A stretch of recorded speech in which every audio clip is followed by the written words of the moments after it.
This is Atomic Shinobi and today I'm going to narrate first part of What If Naruto was chosen by the Lunar Seal. If you enjoyed this video, please like, share and subscribe to this channel. No wasting no time. Let's start the story. The Earth's rich water threatened to drown it as the clouds passed overhead, obstructing the sunlight and turning the sky a hazy gray. Two people stood on the brown dirt ground beneath those skies. One of them was standing more in the air than on the ground. The two hand-like wings, which were the same color as the rest of his bare skin, supported his slender yet muscular body, which was typical of a 16-year-old. His normally raven black hair had turned gray and lifeless, much like the rest of his features. Across adorned the bridge of his nose, which was painted black. The boy's expression was one of indifference, but there was a glimmer of anger in his eyes, focused only on the person before him. Three black tomos were spinning wildly around the pupil of his dark but dull crimson eyes as he analyzed the opponent in front of him. He was the last person to bring the Uchiha clan back to life after his own older brother, Uchiha Itachi, destroyed it. As a child, he had been the Uchiha prodigy, admired by everyone in Konoha for his Sharingan eyes. But all he could think about was getting revenge and destroying his older brother, whom he had once held in such high regard. He has been missing for the past 4 years, having spent the first 3 years following Orochimaru's teachings before killing the snake and starting his own team to find Akatsuki. The group Itachi was a part of Uchiha Sasuke.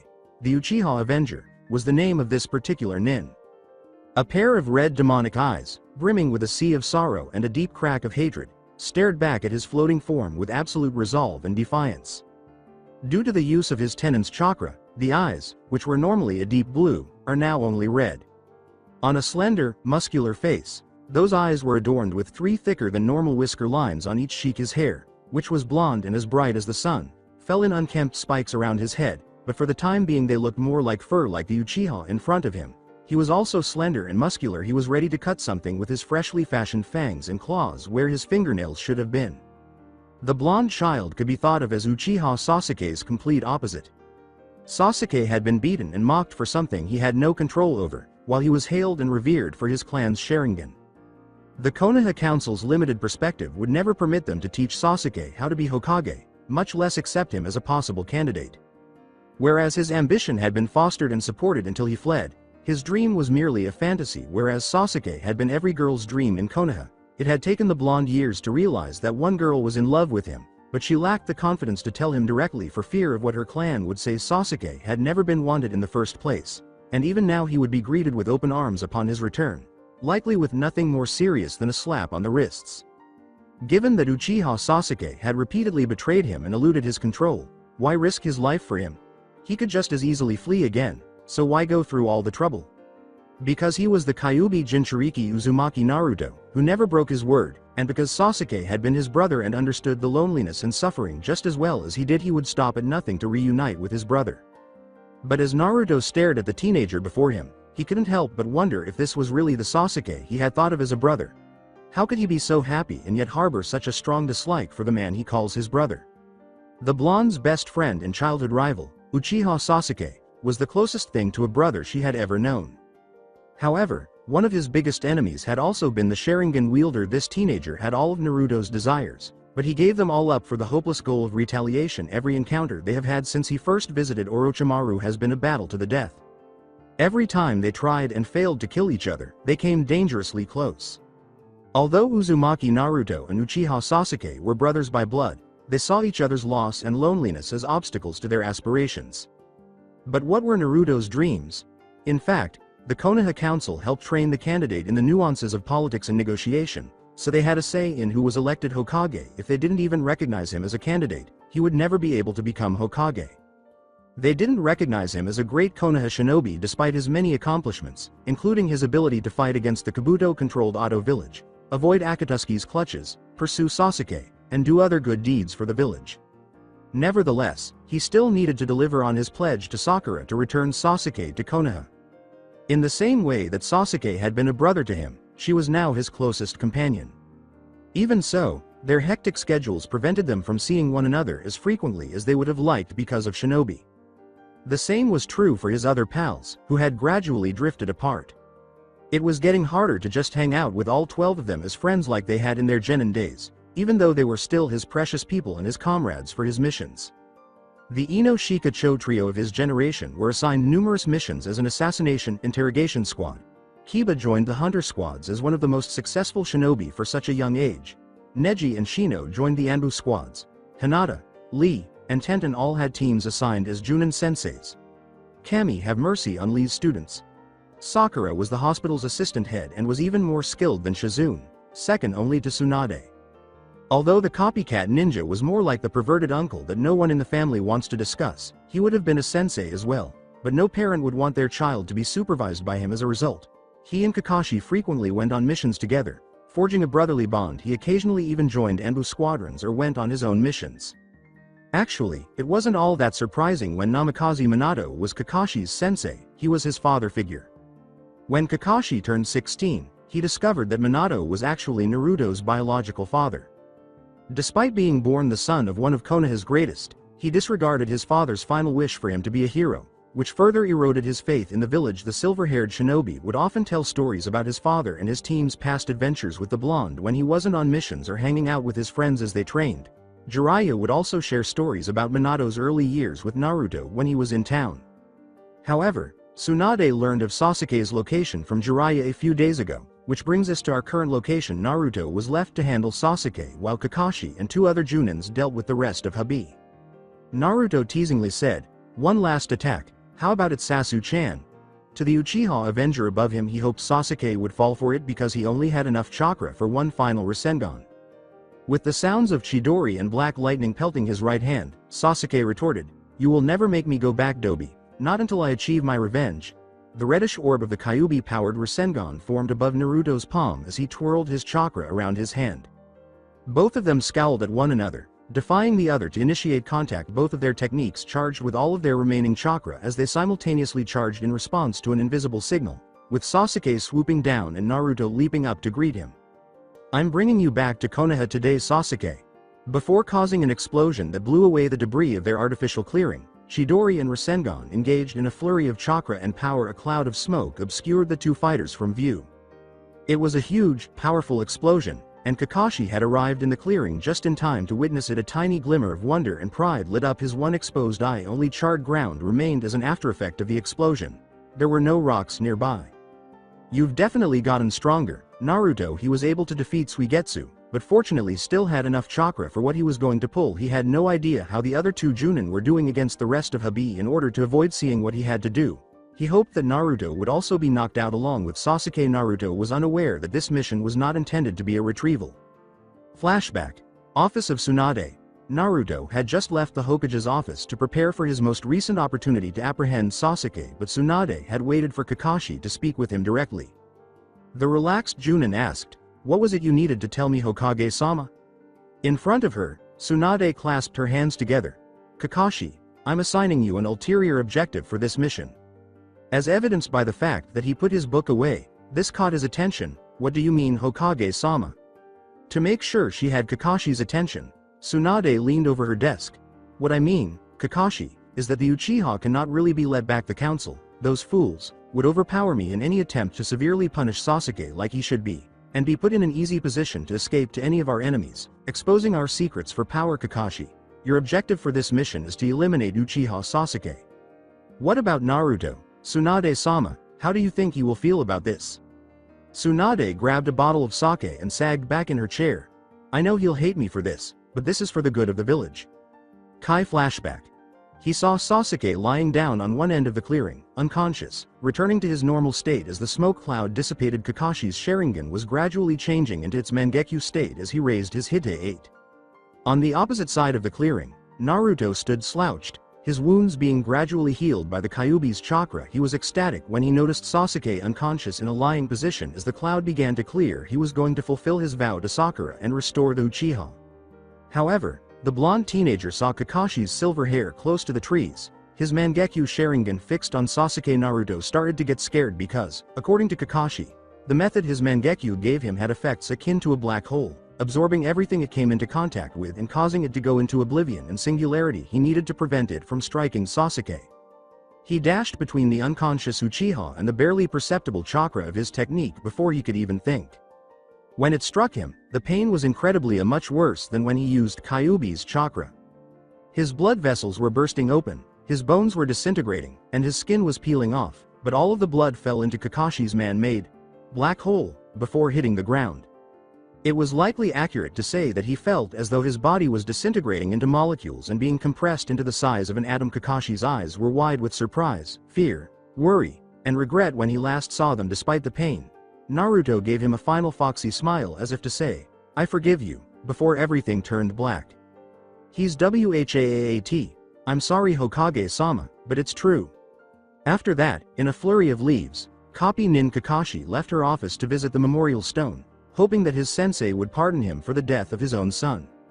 He reflected somberly on the day he trained his first group of genin, when Naruto had said that without even understanding its purpose he wanted to be on that stone in one way or another. He had disappointed them all. However, I never imagined that he would ever be listed there. It was too unbelievable for Tsunade to believe Kakashi had just arrived to report that their mission had failed. Hubby was able to save Sasuke because the two Junin had been vanquished and were in the hospital, while Kakashi was stunned that Naruto was. She was unable to think of it or say it, but now it was all she could think about. She saw the blonde ball of energy as her own son, but he was killed in action. Kakashi's method meant that she would die before his name could be placed on the memorial stone, but there wasn't even a body to bury. The way he passed away was even worse. If Sasuke hadn't given the order for the silver-haired ninja to kill the Uchiha, Kakashi's Mangekyo might have done it, but he wouldn't have used it on her at all. She was now responsible for Naruto's demise. That was the case for every ninja who lost their lives while on a mission. She had assigned them that mission, and it was her responsibility to send them. However, it was simply too much for Naruto to experience. Shizune, who was frantically trying to contain her tears, had also been present when Kakashi delivered his report. She had always desired a sibling, and Naruto had been like the adorable younger brother. However, she was aware that Tsunade was taking this more difficult than she was, so she needed to be strong and console her. As though the heavens were wailing for Konoha's demise, the clouds finally began to pour water down today, soaking him. The slug Sanin would undoubtedly do so all day. "What? You can't be serious." "No way he'd be." The girl with the pink hair confidently stated, "He is," even though she fervently hoped she wasn't. She heard that Naruto had died defending Sasuke from Kakashi's Mangekyo while she was behind the door during the entirety of Kakashi's report. She had gathered all of his friends as she told them, and she had hurried off in tears. Fortunately for her, none of them had any missions at the moment. Every man had his head down to save some traitor. They had lost a better friend and a great comrade. Tenten and Ino were also saddened by the news, but Hinata was undoubtedly suffering the most depressed of them all. The Hyuga heiress was crying over the blonde's passing. She kept thinking, "Now I'll never get to tell Naruto-kun how I felt about him." The blonde had gone to Ichiraku's every day for bowls of ramen, and Sakura had brought them all together there. The others had enthusiastically agreed to a meal in his honor, which she felt was appropriate. Sakura thought, "Wherever you are, Naruto, I hope you're happy," as the Konoha 10 ate and conversed, hoping to temporarily forget the gloomy atmosphere. "I guess this is how it feels to be dead. I didn't anticipate it being so white. Perhaps it's only a dream." The only thing Uzumaki Naruto could see when he looked around him was white expanding in all directions before a voice called out to him. He had no idea what he was supposed to be doing. "Naruto-kun." The voice was like a gentle tune that he could hear, and it gave him a sense of warmth and comfort that he had never experienced before. He could only think of it in terms of the infrequent embraces Tsunade gave him when she was happy to see him alive after he had done something especially foolish that almost killed him. Even so, this voice alone felt so much better. "Naruto-kun," was the same voice calling again, and this time the blonde chose to answer. "Hello. Where are you? Where am I? You have to remember, Naruto-kun." His question was bewildered. "Remember? Remember what?"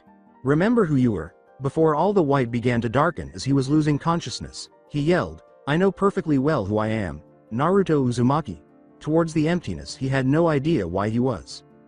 The final image he saw was a person's face, so hazy that all he could make out was that she was a woman with a crescent moon on her forehead.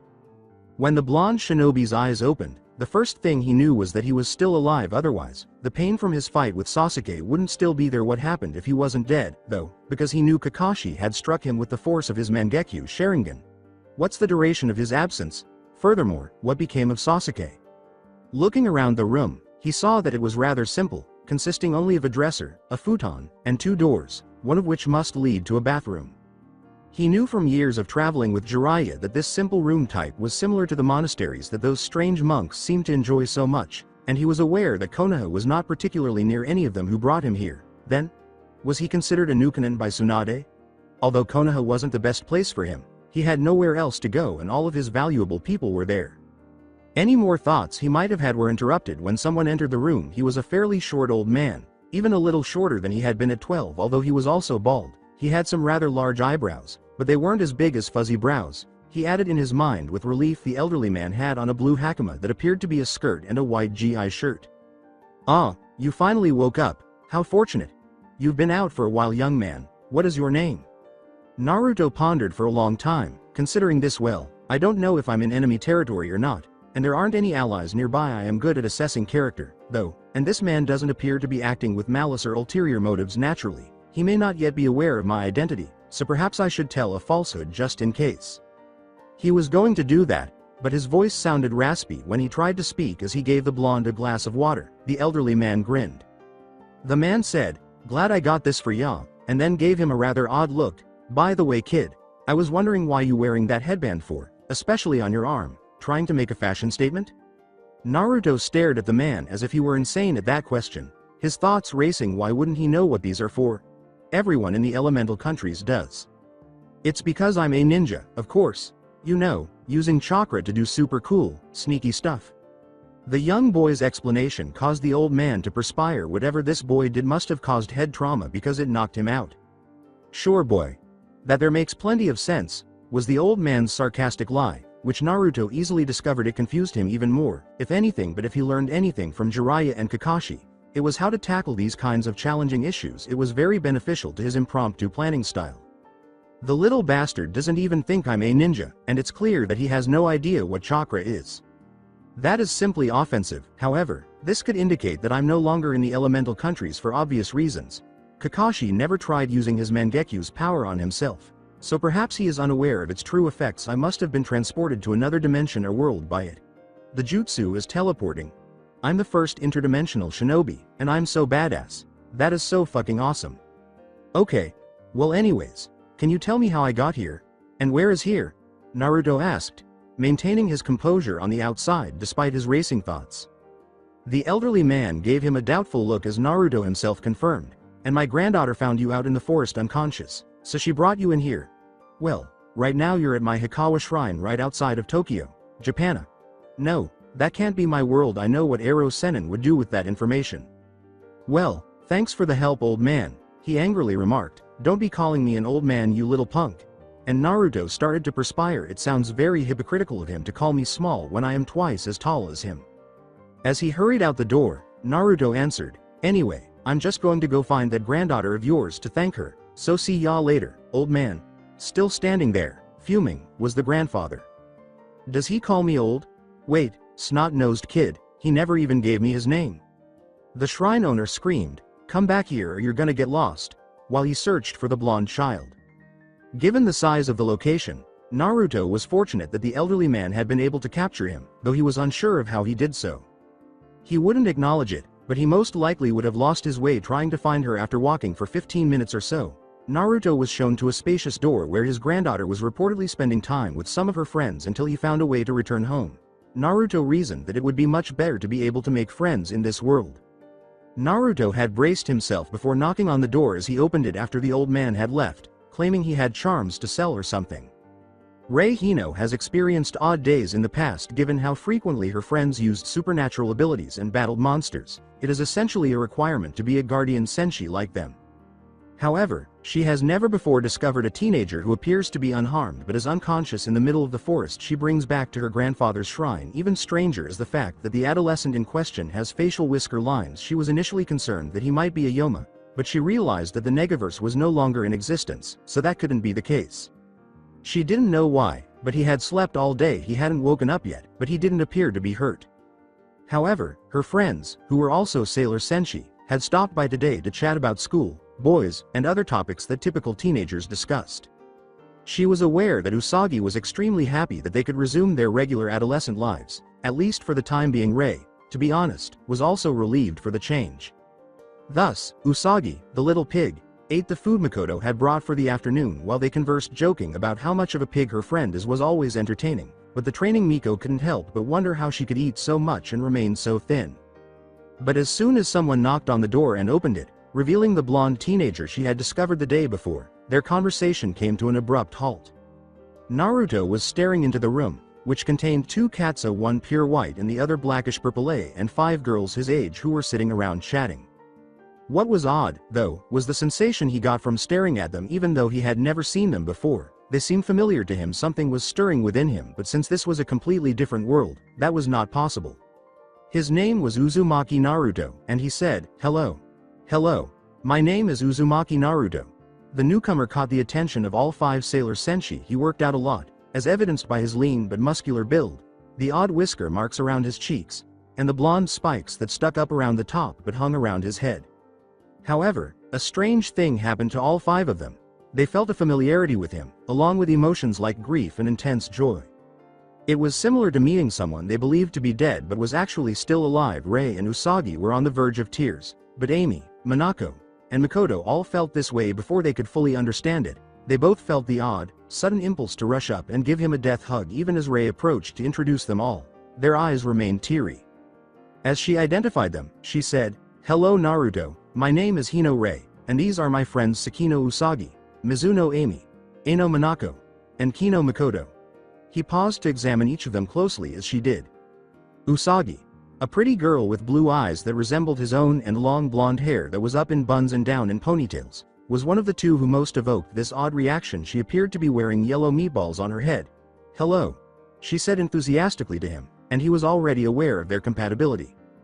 Ami's eyes were a deeper shade of blue than his, and her short, deep blue hair matched her eyes despite her shyness. She seemed like a nice girl, and he thought she was somewhat like Sakura because she seemed to be a bookworm during hospital breaks. Sakura was constantly reading up on things.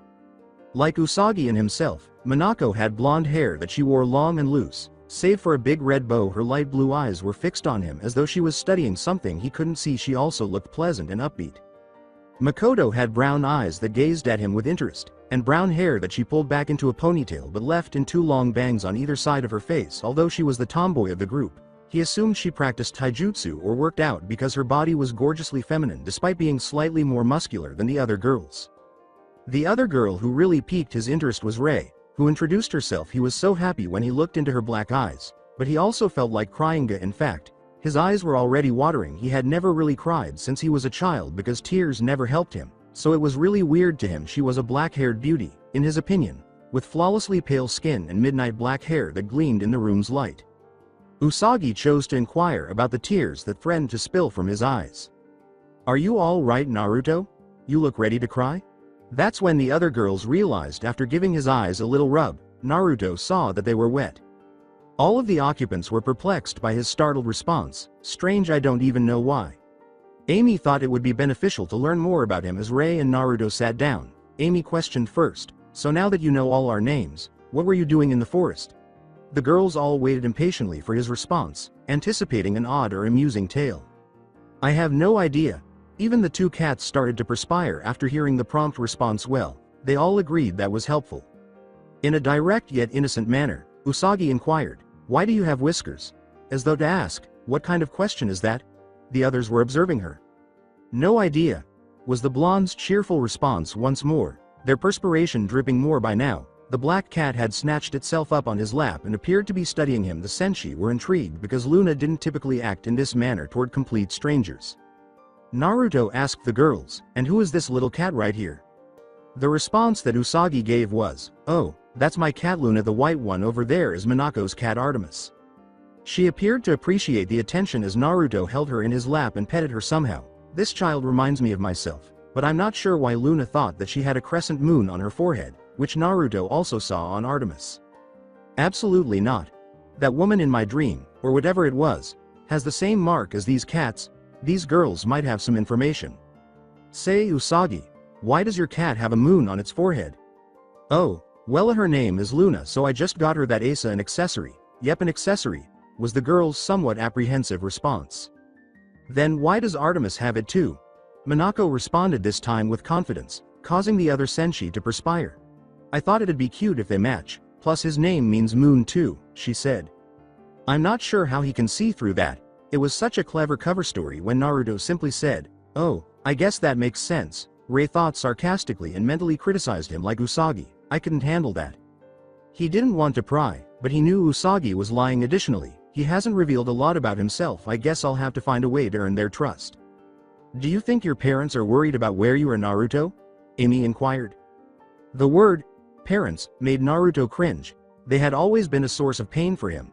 One had passed away, and the other had also destroyed any hope of a typical, happy future. I don't have any parents, or family at all for that matter. With sadness and embarrassment, the blue-haired girl apologized for bringing up those memories. The other Senshi cast a solemn glance at the ground with a sorrowful yet comforting smile. Naruto responded, "Don't worry about apologizing, you didn't know it doesn't really bother me anymore." A loud rumbling sound filled the ears of everyone inside, frightening Luna away from Naruto and causing all the Senshi to stand up before any more questions could be asked. As they all turned to look around, Makoto exclaimed, "What was that, some kind of monster?" until they noticed Naruto sheepishly rubbing the back of his head. It's quite strange that the first thing that came to mind for her was a monster. Oh, sorry about that, I guess I'm a little hungry. I assumed it would be an earthquake or something, but it might just be my imagination. Minako sarcastically questioned, "A little hungry? It sounded like there was a demon in your stomach or something." The blonde had to use all of her self-control not to wince at that. "Well, anyways, do any of you know a place that serves ramen?" Usagi cheerfully exclaims, "Oh, I do," as she yanks the blonde teenager off the couch. "I've never had it myself, but I've seen it around." Naruto looked at Usagi in disbelief and appeared to be frozen. At that point, the girls were going to inquire as to whether something was amiss when his shocked yell, "What, you've never had ramen before? Hurts every eardrum. Okay, that's it, we are going there right now. This is a ramen emergency. Come on, Usagi."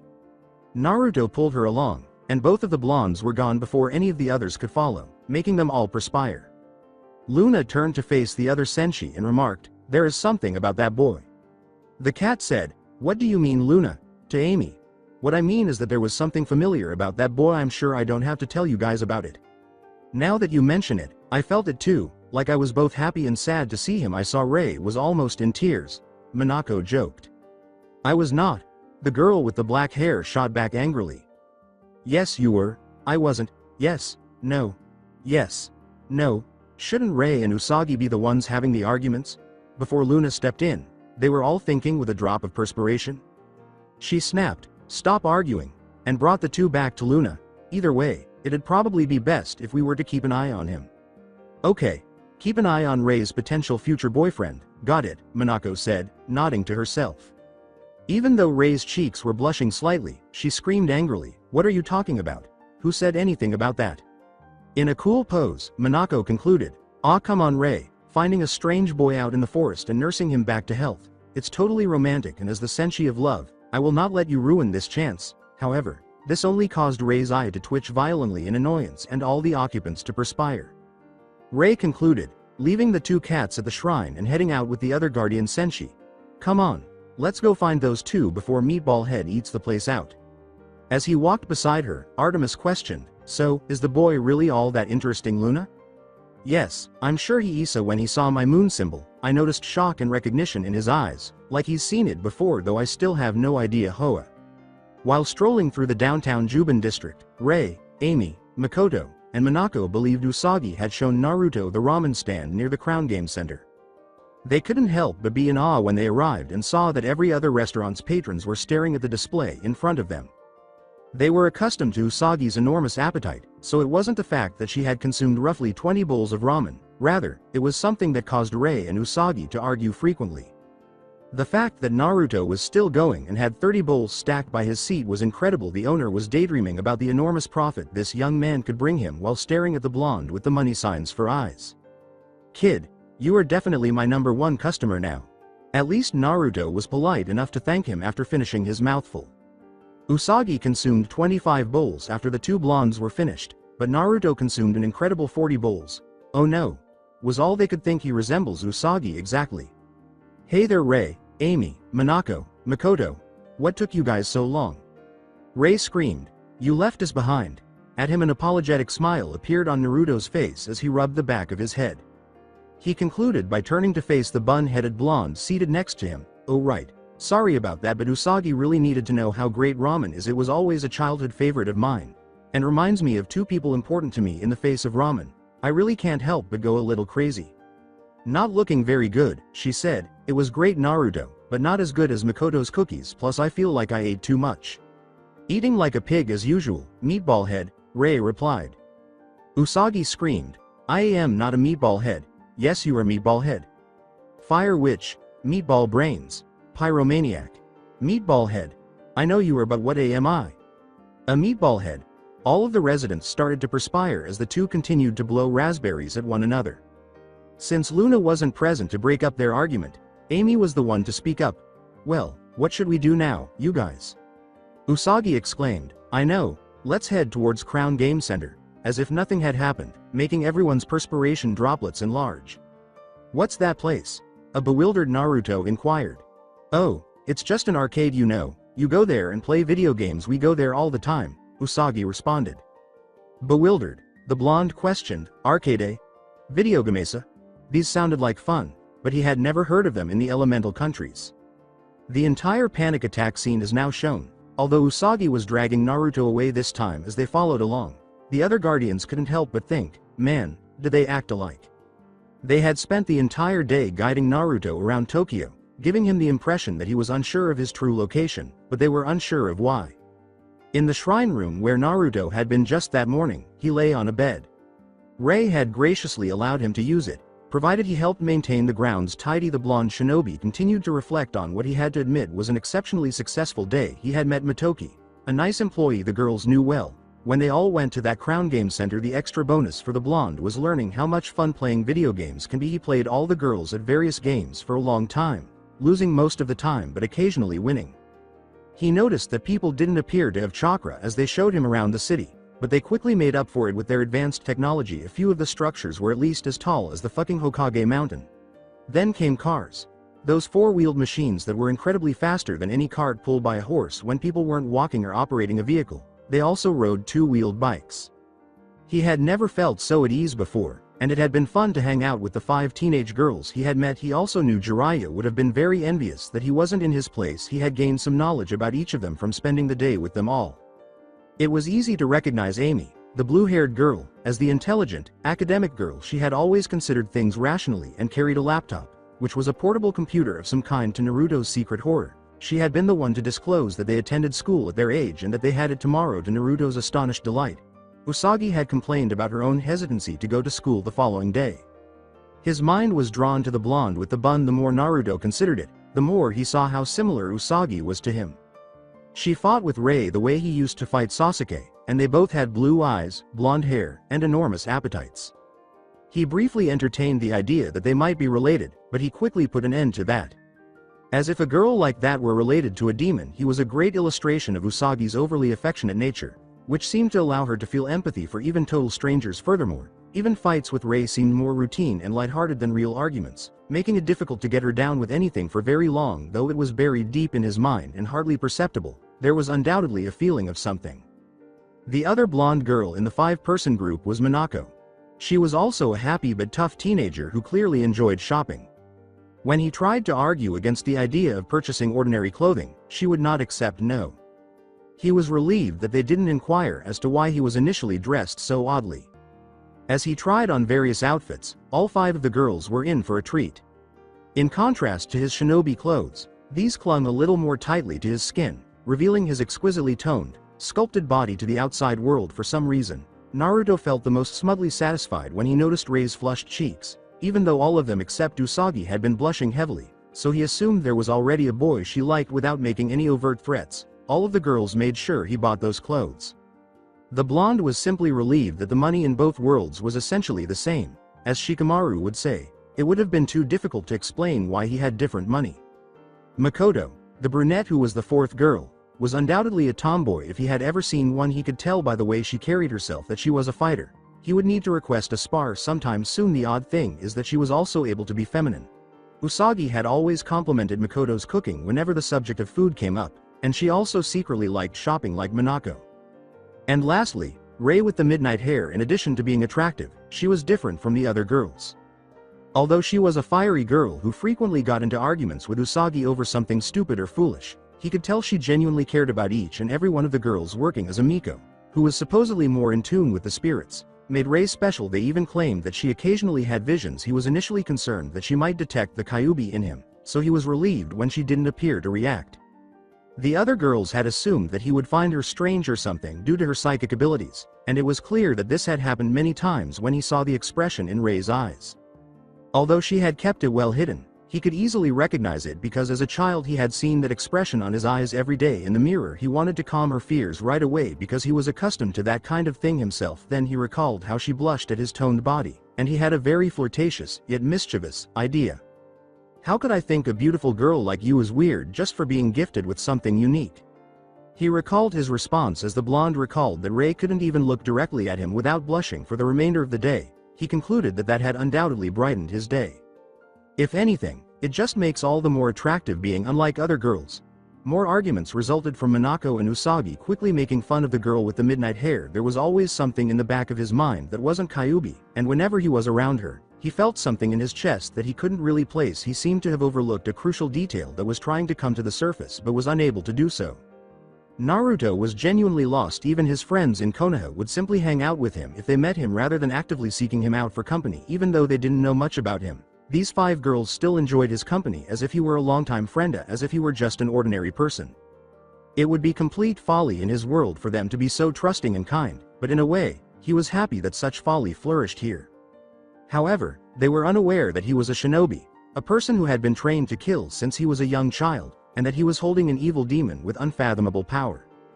Everyone in Konohagakure, regardless of how close they were, had a faint suspicion in their eyes that was nearly imperceptible to onlookers. Even though none of his loved ones thought he was a demon, they were nevertheless a little afraid of him. His friends were always afraid of him after witnessing his abilities with Kyuubi's power. When they saw his red eyes, they assumed it was Kyuubi attempting to take control, not him. It was evident in their eyes. What would they think if they heard what he had done? It was clear that there was no such thing as ninja in this world. Even if they were unaware of the Kyuubi, they would regard him as a monster. He wasn't worthy of their kindness and friendship. As he lay on the bed, the blonde thought, at least it wouldn't take much to lie until I return home. Before they learned anything about him, he needed to figure out a way to do it. The mere thought of them staring at him with irate frowns and eyes full of hate and or disgust hurt more than he believed it should. With his black cloak and red clouds rustling in the wind, the Akatsuki leader gazed over Amegakure, a city drenched with rain. He had created. The people have declared him a god, and he was the self-proclaimed leader who ruled without opposition following Hanzo's defeat. He recalled the maneuver Hitaki employed with his Mangekyu and the report Zetsu had given him regarding the fate of the Kyuubi Jinchuriki. Pain. What is the news of the Kyuubi? The leader, who was now identified as Pain, turned to face the new speaker. His Rinnegan's ringed irises proudly displayed the same cloak that all the Akatsuki wore covered the man's features, including his face, which was hidden behind a mask with swirls of black and orange. His right eye, as black as the raven's feathers, and his hair were the only things visible. Pain's voice remained emotionless throughout his explanation, as though he didn't care. After the Kyuubi had defeated the Uchiha, Hitaki attempted to use a power of the Mangekyu that completely destroys a person's molecules to kill the Uchiha, but the Jinchuriki took the hit. How are we to gather the final Biju now? He asked. Yes, that would be a problem if that ability completely destroyed a person like Hitaki thinks, but I know of that power of the Mangekyu and what it is truly capable of. Pain gave a clear signal to proceed but showed no reaction. The Sunpo Kujiku, Dimension Break, is a power of the Sharingan that even after achieving the Mangekyu the user must train and find a way to unlock it. Even I was impressed that Hitaki was able to use it as the major attribute of his Mangekyu, though he couldn't use the other 2 powers. The name of the power describes it quite well. The target of the technique is literally able to break into other dimensions. Though it is hard to gain any sense of control of where you want to go, it also takes about as much chakra as Amaterasu and Tsukiyomi combined, making it unsuitable for the heat of battle. So how are we to follow the Kyuubi? Madara-sama. Madara's once black eye turned crimson red with a black 3-bladed shuriken as the pupil, a sure sign of the Mangekyu Sharingan, and he turned to face Pain, the person he had appointed to lead his organization. His voice was full of pride and haughtiness, but there was also a hint of authority that made it seem justified. I would not be a good founder of the Uchiha clan, original Sharingan wielder, without being able to know all of my Dujutsu's secrets, now would I? A certain Usagi Sakino was seated at her desk at Juuban High School, listening to the teacher's lectures while her face was glued to the upright book. It appeared that way, at least from the teacher's perspective. However, those behind her noticed the blonde with the bunny sleeping boredly on her desk. Amy Mizuno was one of them. Class only began 2 hours ago, and the blue-haired girl simply sighed in frustration at Usagi's resistance to studying and going to school. Since she had first met Usagi, things had been that way, and it was unlikely that they would change anytime soon. Even Amy had to acknowledge, though, that she was somewhat sidetracked from the teacher's lectures. Her mind kept returning to Naruto, the blonde teenager they had met the day before. Amy realized they didn't really know much about Naruto's origins as she mentally relived yesterday.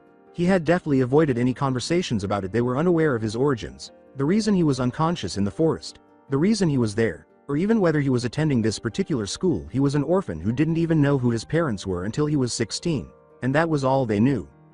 A few knocks on the door interrupted her thoughts and the instructor's lecture as the teacher responded. She was unable to identify the person, but she didn't have to because the figure entered. To get everyone's attention, the teacher called out, "Class, it looks like we have a new student joining us. Please welcome Mr." The blonde teenager replied, "Naruto Uzumaki. I hope to have a fun year with all of you." He was dressed in the traditional boy's uniform, but the jacket was unbuttoned at the collar, revealing just enough of his toned chest through a white undershirt. Despite this, it was already clear that he had a well-defined body. Amy realized that by the end of the day, there would be a Naruto fan club because of his height, attractive face with a charming smile, and the mysterious charm his whisker marks created around him. Her suspicions were only reinforced by the class full of blushing girls. The teacher said, "Searching for a seat? Yes, well, now we need to get you a seat. He can sit by me. No, over here, Naruto-kun. He should sit here." All of the girls wanted to sit next to the enigmatic, blonde Adonis, just as Amy had predicted. After noticing that none of the girls were displaying it, the teacher finally exclaimed, "Ah yes. There's an open seat right next to Usagi for you, Naruto." "Thank you," was Naruto's courteous response before he accepted the desk in question. When he woke her up to greet her, Amy responded with a vigorous embrace, causing the other girls in the class to glare at her in jealousy. This could be just as much fun as studying, the blue-haired girl thought to herself, grinning a little throughout. Usagi guided Naruto and Amy toward the table where Minako and Makoto were already seated when the lunch bell rang. The two girls didn't anticipate the guy they met yesterday to be with them when they saw their friends Usagi and Amy approaching. Minako joyfully exclaimed, "Hey Naruto, what are you doing here?" as Makoto and she sat down. He replied, "Oh, I just transferred here." He seemed to be looking for something as he scanned the lunchroom. Makoto asked the girls, "Hey Naruto, what are you looking for?" "Well, isn't Ray going to join us for lunch?" "You didn't know?" Amy replied, "Ray goes to a different school, a Catholic private school." Naruto uttered the word, "Oh," with a hint of disappointment, though even he was unsure of its origin. However, Minako noticed it and smirked mischievously. With the four girls focusing on the blonde's response, the blonde asked, "What is it, Naruto?" "Disappointed that your girlfriend isn't here." They thought he would blush, stutter a denial, or something. Though his vocal response had a hint of bitterness, Naruto added in his mind, "Disappointed she isn't here, yes, but she is not my girlfriend or anything like that at all. A no girl would love a demon." But before anyone could speculate about his reaction, a young adolescent with glasses appeared beside Usagi and said a brief, "Hello." That caused her to scream in shock, thereby relieving any tension. "Amino. What are you doing here?" "Hello, Usagi. I just came by to say hello. Have you heard the latest gossip about the new guy with some strange marks on his face here?" "He's sitting right here, Amino," Usagi said, gesturing to the blonde who was observing the newcomer with interest. He blushed, a little embarrassed, and Amino saw him. With his glasses adjusted, the boy said, "Oh, I'm sorry, I didn't see you there." Naruto smiled and said, "It's no problema, but what are people saying about me?" Amino responded, "I'd be careful if I were you, Naruto-sana. Plenty of girls are creating a I Love Naruto fan club." With a charming smile that made the other girls in the lunchroom blush, including his new friends seated next to him, the blonde said, "Well, thank you for the news, Amino. I really appreciate it. Who knew that if I stayed away from the perverted parts of Jiraiya's advice on attracting girls, it might actually be helpful?" As he watched the reactions of all the girls in the room and the envious looks that the guys gave him, he thought, mentally laughing, Jiraiya would definitely be congratulating me if he could see me right now. As he left the four girls and one boy, he exclaimed, "Oh, no problem, Naruto-sana. Now if you'll excuse me, Naru is probably searching for me again. Goodbye, Usagi." They continued eating and chit-chatting until it was time for class again, at which point they parted ways. Although 4 out of 5 inner Senshi had to endure watching Naruto deftly sidestep fangirls' advances on a date, the remainder of the week had been mediocre at best. Even Usagi stayed up in class to see if anyone tried because his actions were always entertaining. They would get together with Ray after school to chat or work on homework, Usually at her grandfather's shrine, all of the girls, with the exception of Rei, observed how subtly Naruto would shift his attention to the girl with the midnight hair. Every time Minako made a joke about Naruto wanting to ask her out, he would respond with a firm, unwavering denial. When the week came to an end, the girls decided to take their newest friend Naruto with them to the mall on Saturday in order to find something to do. But as they strolled through the stores, Rei couldn't shake the feeling that something negative was about to occur today. She worried about what negative thing would happen, but she had learned to trust these feelings and attributed them to her psychic abilities. The other girls were a little more aware now, but they weren't as concerned as Rei after the midnight-haired girl told them what could possibly go wrong today. "So, what should we do now? I think we should go get some lunch," Makoto added, glancing at the aforementioned blonde. "Okay, but no ramen, Naruto," he simply responded with a casual shrug. "Sure, I think that we should." But before he could say anything more, there was a loud crash coming from somewhere else in the mall, and they quickly realized how many people were hurrying past as they made their way to the exits. Usagi asked a man who was passing by them, "Hey sir, what's going on?" and were fortunate that he stopped to give an explanation. The person shouted in panic as he proceeded with the masses of civilians, "I don't know." Out of nowhere some huge monster thing appeared and started destroying everything and grabbing people. "I don't know about you, but I plan on getting out of here." The explanation from the man had taken them all by surprise, but the girls were particularly taken aback because it sounded like the Dark Kingdom's Yoma. Despite the fact that they had long since vanquished them, the existence of such a thing in this world surprised Naruto.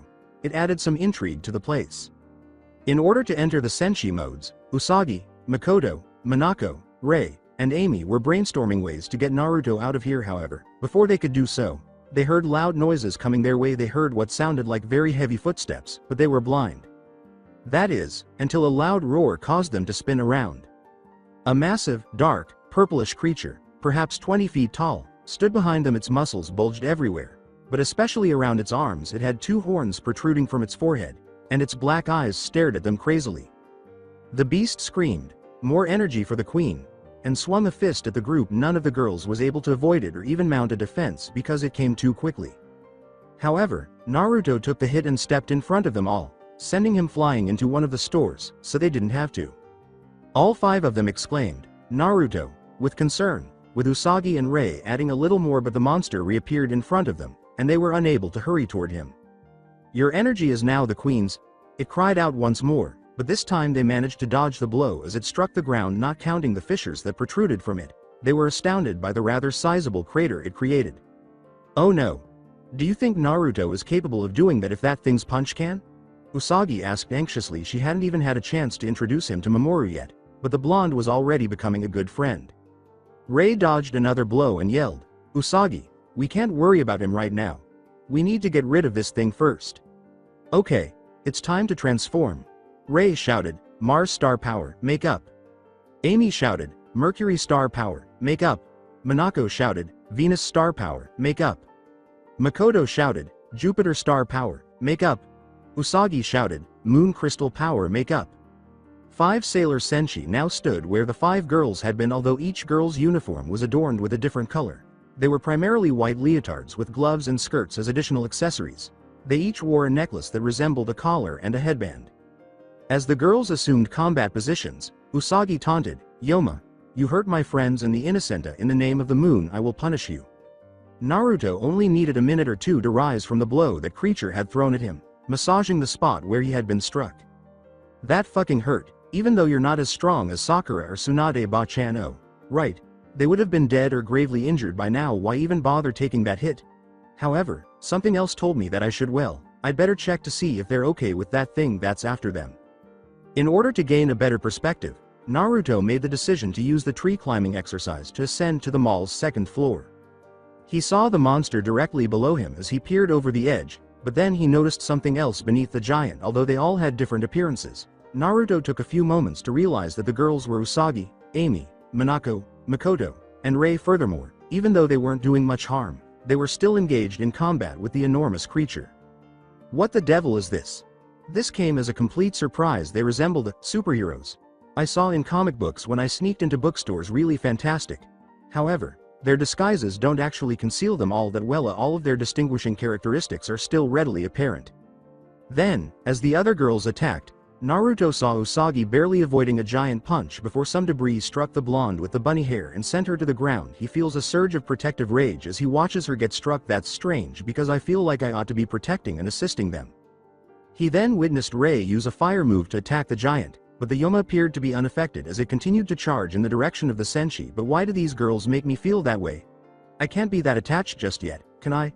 I just met them. Confusion gripped Naruto as he watched Usagi stand back up and then charge at the Yoma. Sailor Moon yelled, "Sailor Moon kick," as she kicked the beast, but it was completely ineffective due to its enormous size. She also threw a few of her hairpins at the creature's arm, which caused some discomfort but only elicited a loud roar as a response. Shine Aqua Illusion. Burning Mandala, Sparkling Wide Pressure. Venus Love Me Chain. The monster was obscured by a cloud of smoke as the other four girls launched their attacks simultaneously, causing a tiny explosion. Sailor Jupiter turned to face her fellow Senshi and asked, "Do you think we got him?" Sailor Mars replied, "I don't think so, but I can't tell yet." However, the over-buffed giant vanished as the cloud dissipated, causing Sailor Moon to smile triumphantly. "Mars, you worry too much. We did get him." To the horror of the onlookers, the monster suddenly materialized behind the blonde with the bunny hair just as the other girls were starting to unwind. They all shouted, "Sailor Moon, look out," but knew she wouldn't be able to get away in time. The Yoma screamed in agony as a row of roses pierced its arm deeper than Sailor Moon's hairpins, forcing him to halt its assault. A man then materialized in front of the blonde girl, putting an arm around her for protection. She exclaims joyfully, "Tuxedo Mask," and is happy to see him. Naruto continued to observe what was happening below him. In the meantime, a newcomer, he's undoubtedly a friend of theirs based on Usagi's response, but I haven't seen anyone yet. I suppose they haven't yet presented him to me. He does, at least, wear a mask. Once more, the monster vanished, revealing his ability to become invisible. Sailor Venus grumbled, "Great, how are we supposed to hit something we can't see?" as the six of them walked back to watch. "Don't worry Venus, we can attack when it reveals itself. For now let's get in a circle so it can't surprise us," Mercury, the sailor, said. As they followed the blue-haired girl's plan, Sailor Jupiter praised her, saying, "Good plan, Mercury, now we just have to wait." The demon didn't take long to reappear, and they were all able to avoid it. However, two more presences emerged before they could launch an attack. Deep Submerge. World Shaking. Although the two attacks seemed to weaken the Yoma, it was still standing firm along with Sailor Pluto and Sailor Saturn. Sailor Uranus and Sailor Neptune also made an appearance close to the inner Senshi. Usagi shouted to the outer Senshi, "Hey, glad you guys could make it." Naruto was watching the newcomers with astonishment. How many there are, man. The familiarity, that feeling in my head, is back, but why? When he looked at the Yoma, he was shocked to see that it was healing, albeit more slowly than he was. Still unbeaten, the Yoma used the distraction to kick all of the inner Senshi and Tuxedo Mask with great force. Most people managed to avoid it, but Mars was unlucky enough to take the full force of the blow, which sent her flying into one of the walls. Her body left a tiny indent in it, indicating that she struck it with force. Mars was barely conscious, and the agonizing amount of pain she was experiencing was making it difficult for her to stay awake. The midnight-haired Senshi, unable to move due to the pain, ignored the other Senshi in favor of getting rid of one of these annoyances and watched helplessly as the Yoma approached. As he watched, Naruto could feel his anger growing stronger than ever. His hands were clenched around the metal railing, almost crushing it. Why do I feel so bad for them? Although they are not close to me and are not valuable individuals, they did assist me in acclimating to this world. Even if they were unaware of it, I suppose I'll assist them since I do owe them for that. But first, I have to disguise myself now. Consider Naruto. What should I use? Hold on, I understand. All Mars could do was watch as the enormous Yoma raised its foot in preparation to crush the fire Senshi. Oh no. I have to get moving. The giant beast was too focused on its objective to allow the attacks from the Senshi behind to halt its rampage, and the midnight-haired girl, despite her best efforts, was unable to move an inch. The creature roared, "Ha ha ha, now your energy shall be used for the queen," as it raised its massive foot in preparation to crush the Senshi like a bug. Squished like a bug on the sidewalk, I can't believe this is the end. Mars closed her eyes in surrender as it lowered its leg, anticipating the sensation of its foot against her before excruciating agony. Her black eyes opened hesitantly when it didn't come, then widened in surprise as she saw a figure standing over her, clinging to the monster's leg with unexpected ease. The person who saved her was a little tall, but a hooded, pure black cloak covered his entire body, hiding his features from behind him. She could only make out one arm protruding from the cloak, which stopped the Yoma's attack in its tracks. But there was something about the man that she could only characterize as frightening, but it was perplexing. It was in the air, and Ray could sense the anger and the desire to kill everywhere, but she was not affected by it. All of the emotions were focused on the giant Yoma. "Sorry, but you're not hutting anymore, people, asshole," it shouted. "You think you can beat me? You are weak. I'll steal your energy for the queen." As the beast applied more pressure to his leg, either because it was unaware of the sensation in the air or because it was too dim to notice. But the man in the cloak remained motionless no matter how much pressure was applied. The giant Yoma flinched from the look it received from the man's hood as it looked down at the whelp, attempting to stop it. He was staring into two blood-red eyes with slitted pupils that showed rage and vengeance as clear as day. One could only characterize the eyes as demonic. The boy in the cloak said, "Shut up and die, asshole," in a voice that sounded like a deep, snarling animal. Mars couldn't tell where the voice was coming from, but it was still vaguely familiar. It was audible to the Senshi who were watching, and they pondered his identity. Mars only sensed a concentration of lethal energy before a flash of light and an explosion, but it was unable to predict what would happen next. She was prepared to be caught in it, but as she felt a pair of arms encircle her protectively, shifting her from her previous position while shielding her from the explosion, darkness engulfed her vision. Like her, the other Senshi in tuxedo masks watched in wonder as the newcomer saved Sailor Mars, but they were only able to see the explosion that reduced the raging Yoma to dust. When the cloud from the explosion dissipated, they saw the cloaked figure gently setting Mars down from inside the hood. They could see deep red eyes that seemed justified in their work before becoming more focused at his current position. The Senshi also observed that, with its target already dead, the boy's previously generated killing aura had completely vanished. The man's hands were glowing green as he extended them toward Mars. The pain was gradually subsiding, as though it were seeping out of her, and she could feel a calming warmth coursing through her body. She observed that it was quite soothing and calming. But she was anxious about what the man wanted from her because, after all, he had only been giving off the impression that he intended to kill. In contrast to the demonic voice he had used during the fight, Mars heard the figure say, "Don't worry, you'll be fine now." The figure's voice was softer and more masculine. Curious about his appearance, the girl with the midnight hair peered into his hood, but all she saw were dark red eyes with slit pupils staring back at her. Although his eyes appeared to belong to a demon, Mars couldn't help but feel reassured by them because they were beaming with comfort and joy. The odd thing, though, was that the hood completely obscured the rest of his face, leaving her to wonder who he was and how he was able to conceal his face while leaving his eyes visible. But she didn't have time to think because the pain was gone. Her eyelids closed in relief, and the blackness of unconsciousness prevented her from seeing the red eyes. "Hey, who are you?" Sailor Uranus said icily to Sailor Mars as he completed whatever task he was working on. Ignoring the question, the cloaked figure observed all the Senshi as they assumed their combat positions. When he saw a familiar symbol that had been bothering him since he came here, his eyes widened, and they all saw his crimson orbs examining them. "You?" had a voice that they could tell was that of a teenage boy. No longer snarling like an animal, she stared at him bewilderedly as his arm pointed in Sailor Moon's direction and his eyes showed recognition. "What does that moon symbol stand for? Where is it from?" Perhaps the meaning of the voice in his dream would make more sense if she could explain it to him. As the guardian Senshi in tuxedo mask stood guard in front of Venus, she said, "Leave her alone, she doesn't have to tell you." "Who are you? What did you do to Sailor Mars?" With a variety of expressions, including an emotionless one from Pluto, a curious but cautious one from Saturn, and two icy glares from Uranus and Neptune, the other four Senshi were also prepared for battle. As if deciding whether or not they should know, Naruto, the figure, watched them all before speaking in a composed manner. "I did not do anything to hurt the black-haired beauty over there, if that is what you're thinking. In fact, I healed her when I noticed she had some broken bones. She should be just fine now." Sailor Moon asked, "Why are you here though?" disregarding his remark regarding Sailor Mars for the time being. For several minutes while the Senshi waited for his response, the cloaked figure's red eyes appeared somewhat dazed by thought. His blood-red eyes were once again fixed on Sailor Moon, and they could tell he had finished thinking. "To be honest, I am not really sure myself. I'm pretty new around here. While I am here though, I've resolved that I might as well be helpful, and helping you all gives me the chance to do that."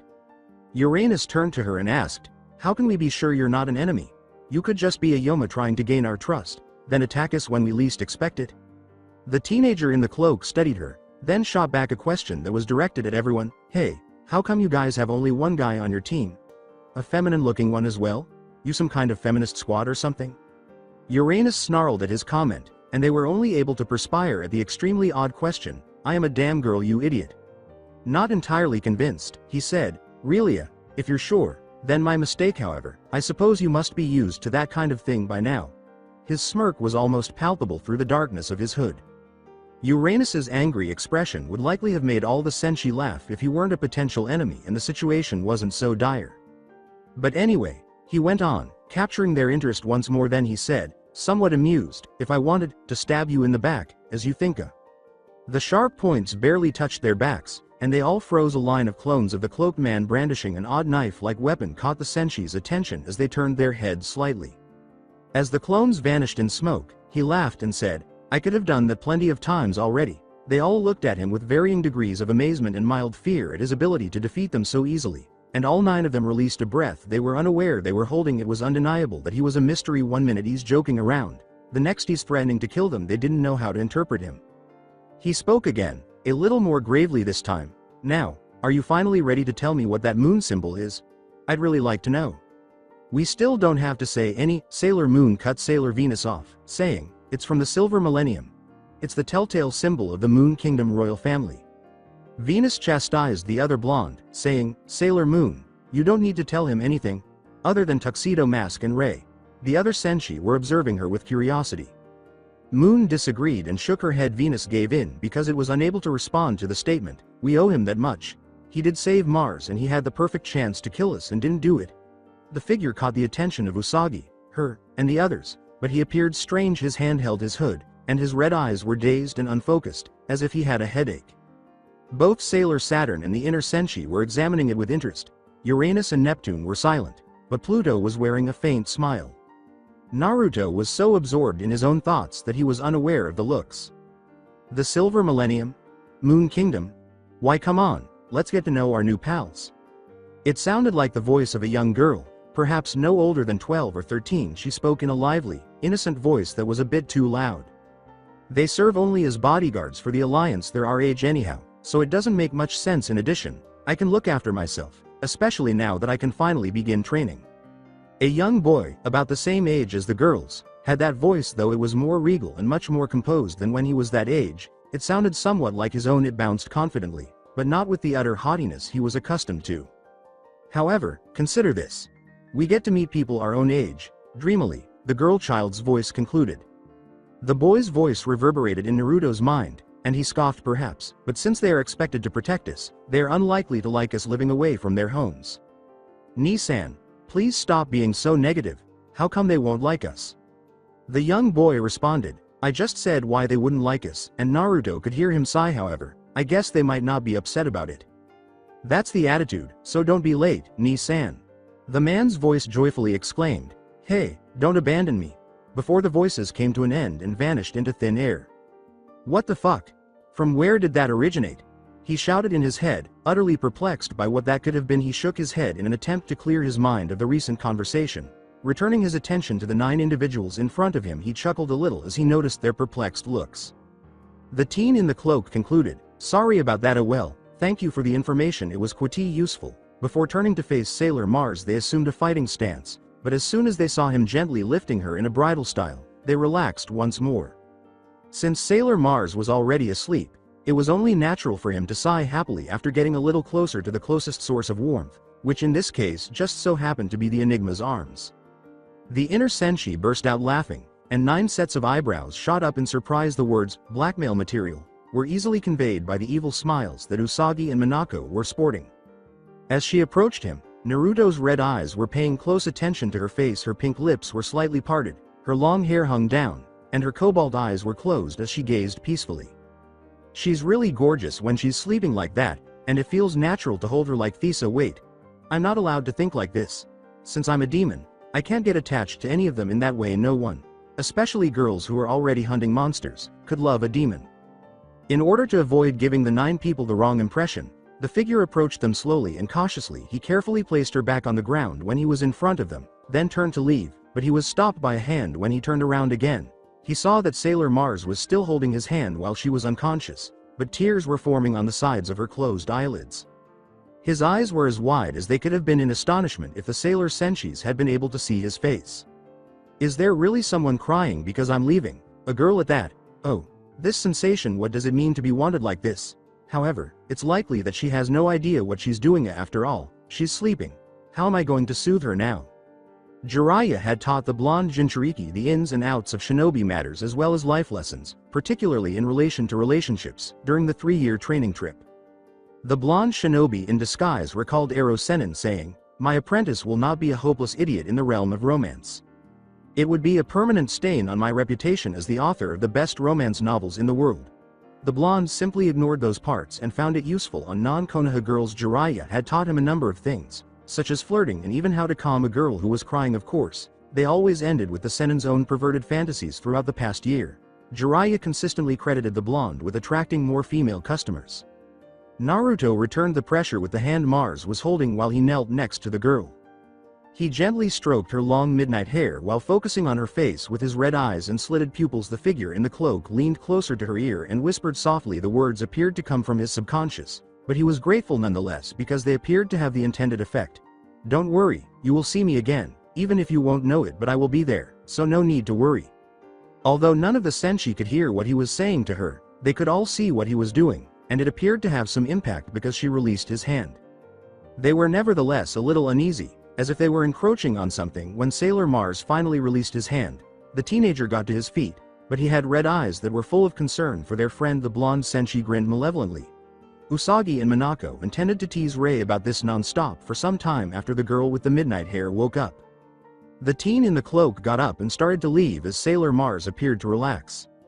Usagi shouted after the boy, "Hey, wait," and when she saw him stop, she asked, "You still never told us who you were." "Let's see, we need a codename. What should we use?" The teenager spoke as though he were speaking to a friend after appearing to ponder for perhaps a minute. "You can call Maya Mitsky, Dark Moon. As for who I am, I'll see if you can figure it out on your own. Before I leave, there is one other thing I needed to mention." Usagi questioned, "What is that, Mitsky?" She felt as though she was forgetting what the man in the cloak had said. "That blonde boy who was with you was pretty brave taking that punch. Don't worry, I already healed him, but I think he saw you guys fighting and went out to the city to find your undisguised selves. You might want to hurry and find him." He eventually left. He was halted in his tracks by Venus's subsequent question, "Are you a hero or something? Is that why you helped us?" The cloaked teenager appeared to be sufficiently startled by Venus's question to freeze in mid-step. When the Senshi heard it, they heard a little chuckle, which grew louder until it was full-fledged laughter, and his body began to tremble a little. They all winced at the bitterness and heartbreaking pain in his laugh, but there was no humor in it. Someone much older, who had seen far more than the disguised blonde seemed to have, was the source of that laugh. When he responded, his voice lacked the typical humor and cheer and sounded much older than the teen in the cloak. "A hero, you aska? Hey, I wish I could be. It was always something I was desperate to be, but in the end of the day I'm just a demon trying to do some good. Sorry, I honestly have no idea why I am saying this to you. Goodbye," he said with a cheerful yell, but it was obviously falsified, and rather than leaving, he chose to vanish in a whirlpool of leaves to evade criticism. As he walked out of the Sailor Senshi, Naruto thought, "I have some things I need to figure out." The Senshi all glanced at the spot where the cloaked man had been, wondering if they had been talking to a demon all along, until Usagi recalled what Mitsky had told them prior to Venus's inquiry. Amy shot some water at Usagi to calm her down, and she responded with gratitude, albeit a little irritated about getting wet. "Oh my god. We forgot about Naruto. Amy, hurry and wake up Rei so we can go find him. Where do you think he could be? Maybe he's gonna get lost, or maybe he'll..." After that, Amy went through the same procedure with Rei, who awoke quickly, spluttering and asking questions. Despite being a completely innocent question, the final one gave Minako and Usagi two very sly smiles, and the Fire Senshi could already tell that this would not go well for her. "Where am I? What happened to that monster? And where did that cloaked guy go?" Naruto was strolling through Tokyo, reflecting on his experience as Mitsky, while Rei was being mortified by Usagi and Minako's antics. "Oh no. What's wrong with me? Just because they all look so familiar to me, why did I feel the need to tell them that? I feel as though I know them from somewhere, but I can't quite grasp it. I'm not from this world. So why is that?" Usagi's remarks regarding the Moon Kingdom and Silver Millennium also sound very familiar. Perhaps those voices I heard were the cause. But who were they? One of them actually sounded somewhat like me. But damn it, all of this is so damned confusing. Then Rhea, how could she have known that I was hiding behind that cloak? She never even got a good look at me because I was wearing a special genjutsu to cover my face. What made her act so depressed about my leaving? Even though she was unconscious, she couldn't really miss me because I'm just a demon. If I hadn't initially assisted them, I wouldn't have to consider any of this. What made me want to get into that fight in the first place? Was it the moon symbol Usagi was wearing? No, I didn't notice that until later. That wasn't it. Without me, they could have eventually beaten that monster. His thoughts were interrupted by a vision of a defenseless Rei standing in front of the enormous Yoma, its leg poised to crush her. Was it because it would have hurt Rei or something?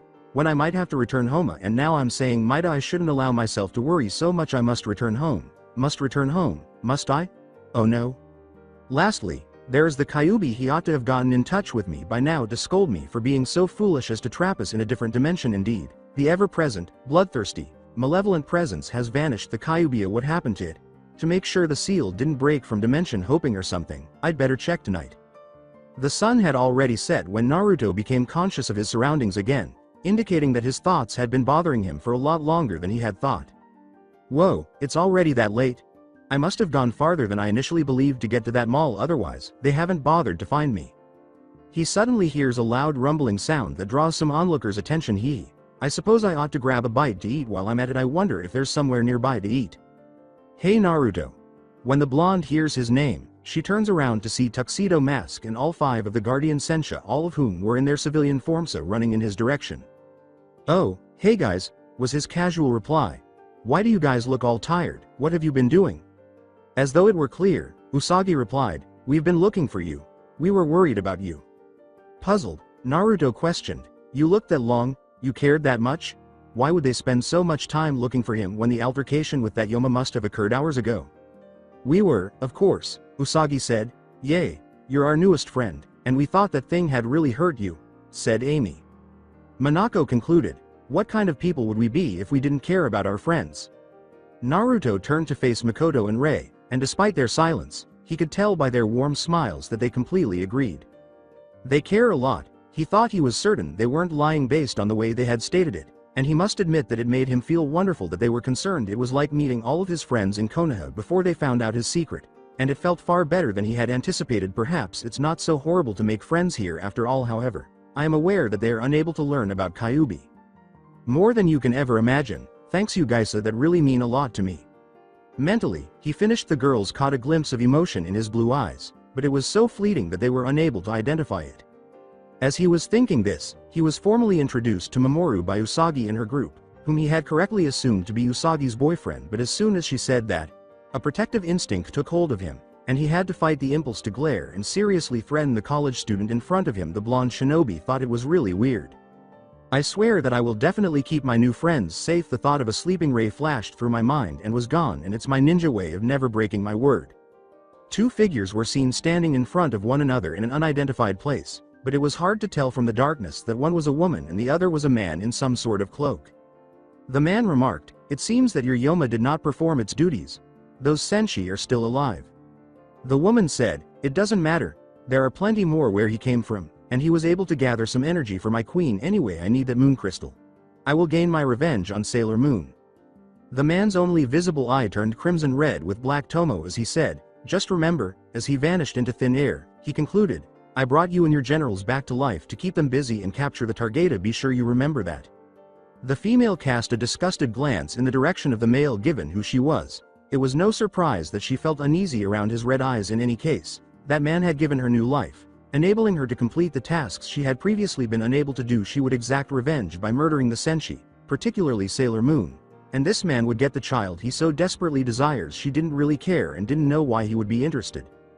One of her subordinates emerged in front of her, kneeling toward his queen, after the man in the cloak had vanished. As she looked down on him, he said, my queen, what are we to do now? Jadeite, you will take my newest 2 Yoma, and send the Senshi a message. The Dark Kingdom has returned, and this time they willed the ones destroyed. Be sure to gather energy as well.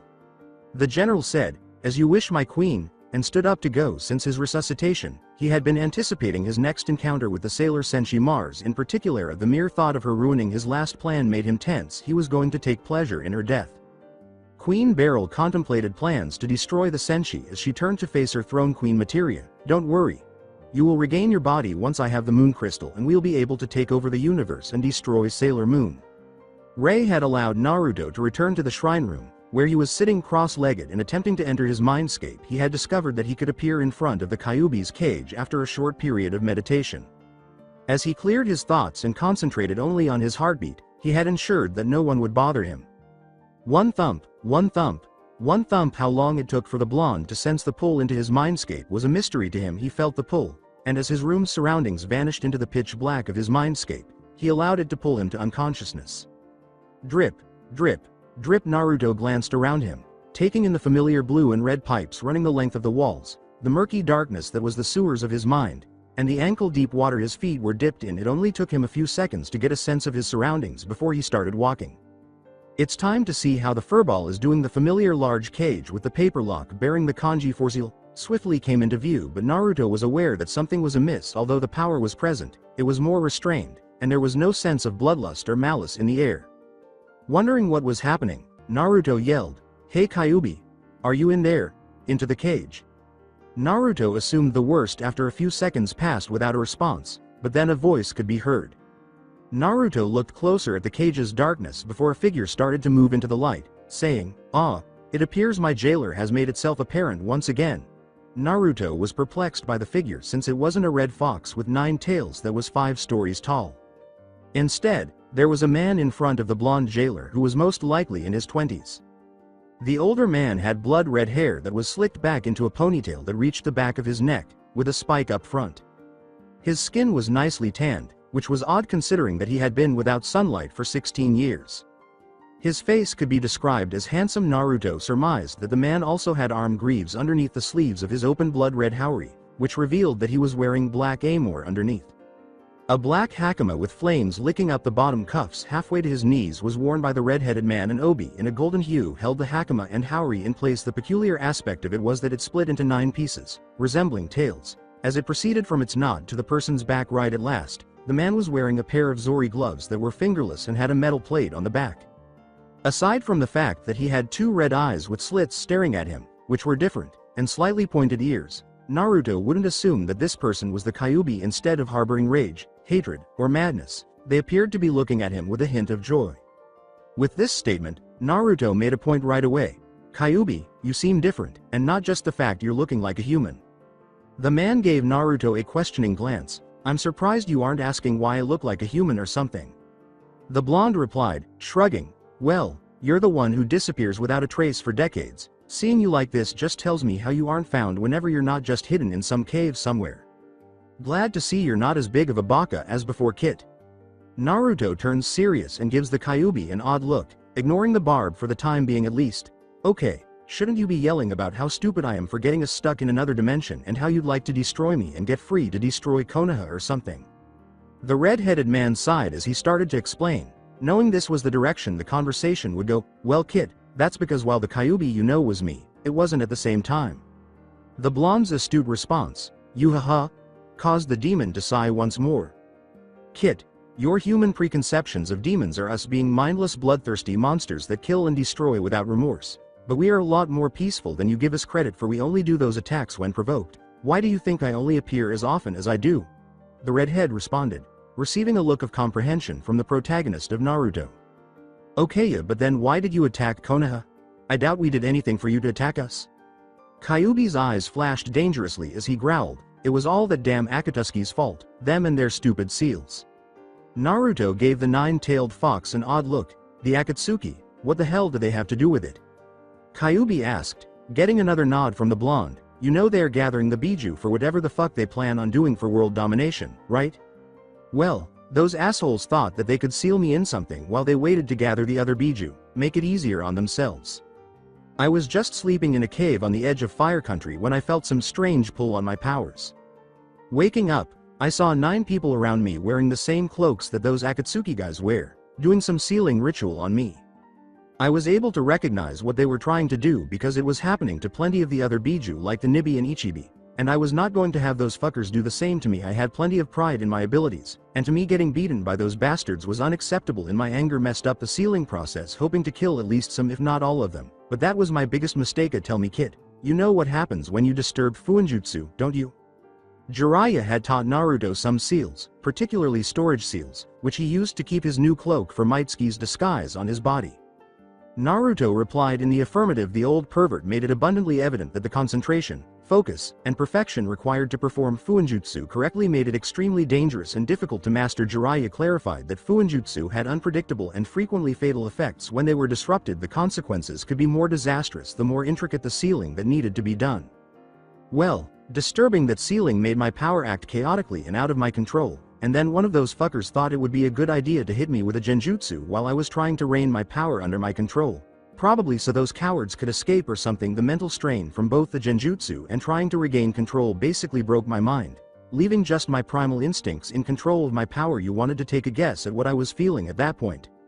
Anger was a quick guess for Naruto.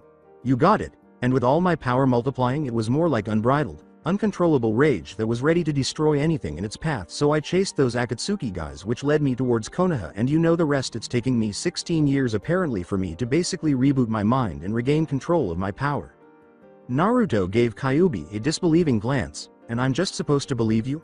This could easily be some trick for you to try taking my body. You don't have to believe me, but I've already looked at this seal. In a way it's a pact with the Shinigami to keep me locked in here, made by your father. Even if I could break it and free myself, all it'd do is call Shinigami to take my soul then and there. Even as the most powerful of demons, I can't defy a death god. Besides, you've gained my respect, Kit. The blonde Jinchuriki looked curiously at the red-headed man and asked, what do you mean by that? The first thing I did seeing myself locked in this seal was look through your memories. Naruto screamed in rage at the demon for peering into his head. What did you do? If you're worried I did something to your mind, don't be. If I could do something to it, don't you think I'd make this place a bit more livable? Acknowledging the Kyuubi's point, Naruto signaled the red-haired demon to continue without responding. But anyways, kid, I peered into your memories wanting to get to know my container better. I have to say you are quite extraordinary. Naruto inquired with a hint of curiosity. And what is that supposed to mean? As Kyuubi responded, his red eyes stared at him. I saw your entire life, Kid, the way your village treated you, your loneliness, pain, sadness. I saw it all, and I have to say, it was impressive enough you're still sane. But for you to actually dream of protecting them all as Hokage, instead of killing them or leaving them to have a better life, would be proud. You could amaze an age-old demon, Kit. Yay, I'm so proud, he sarcastically exclaimed. But I'm sure you have more to say than congratulations, don't you? Yes, I do, he concurred. I also noticed how untapped your potential was, due to the carelessness of your senseis. With passion, Naruto questioned, yay, and what about it? The blonde shinobi had never had a sensei who truly paid attention to him, so his education had always been a source of pain. Except for Iruka, none of the academy teachers assisted him. In fact, many of them deliberately worked to undermine his education. However, Naruto's mental development had been effectively stunted by that point, and he hardly ever experienced what Iruka had been discussing. Furthermore, the blonde shinobi didn't bother to try to educate himself because he had already been portraying the dead last prankster. Then, deciding that it was better to favor Sasuke, Kakashi only ever taught him the tree-walking exercise during his time with Team 7. The copycat ninja is still not entirely forgiven by Naruto. Finally, Ero Sennin appeared. The Gamma Sennin was too busy with his research, serious or not, to really provide Naruto with the guidance he needed, even though he taught him a lot more than Kakashi had.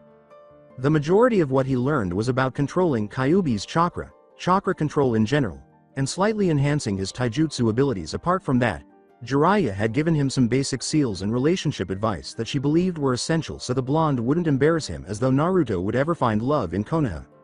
Since Jiraiya's methods primarily taught Naruto how to train himself, the blonde assumed that Jiraiya believed Kakashi had taught him things. Not that that wasn't useful, but Naruto's limited knowledge only allowed him to learn a certain amount on his own. Well, Naruto, I first want to say I truly am sorry for what has happened through your life, all because of my mistake, because you were used to hold me while I was insane. Basically, your life was ruined. Kyuubi turned to face Naruto, and the blonde could see the regret in his eyes as he said, and to show you I truly mean it, I'm going to train you so you can protect your new life here with your new friends.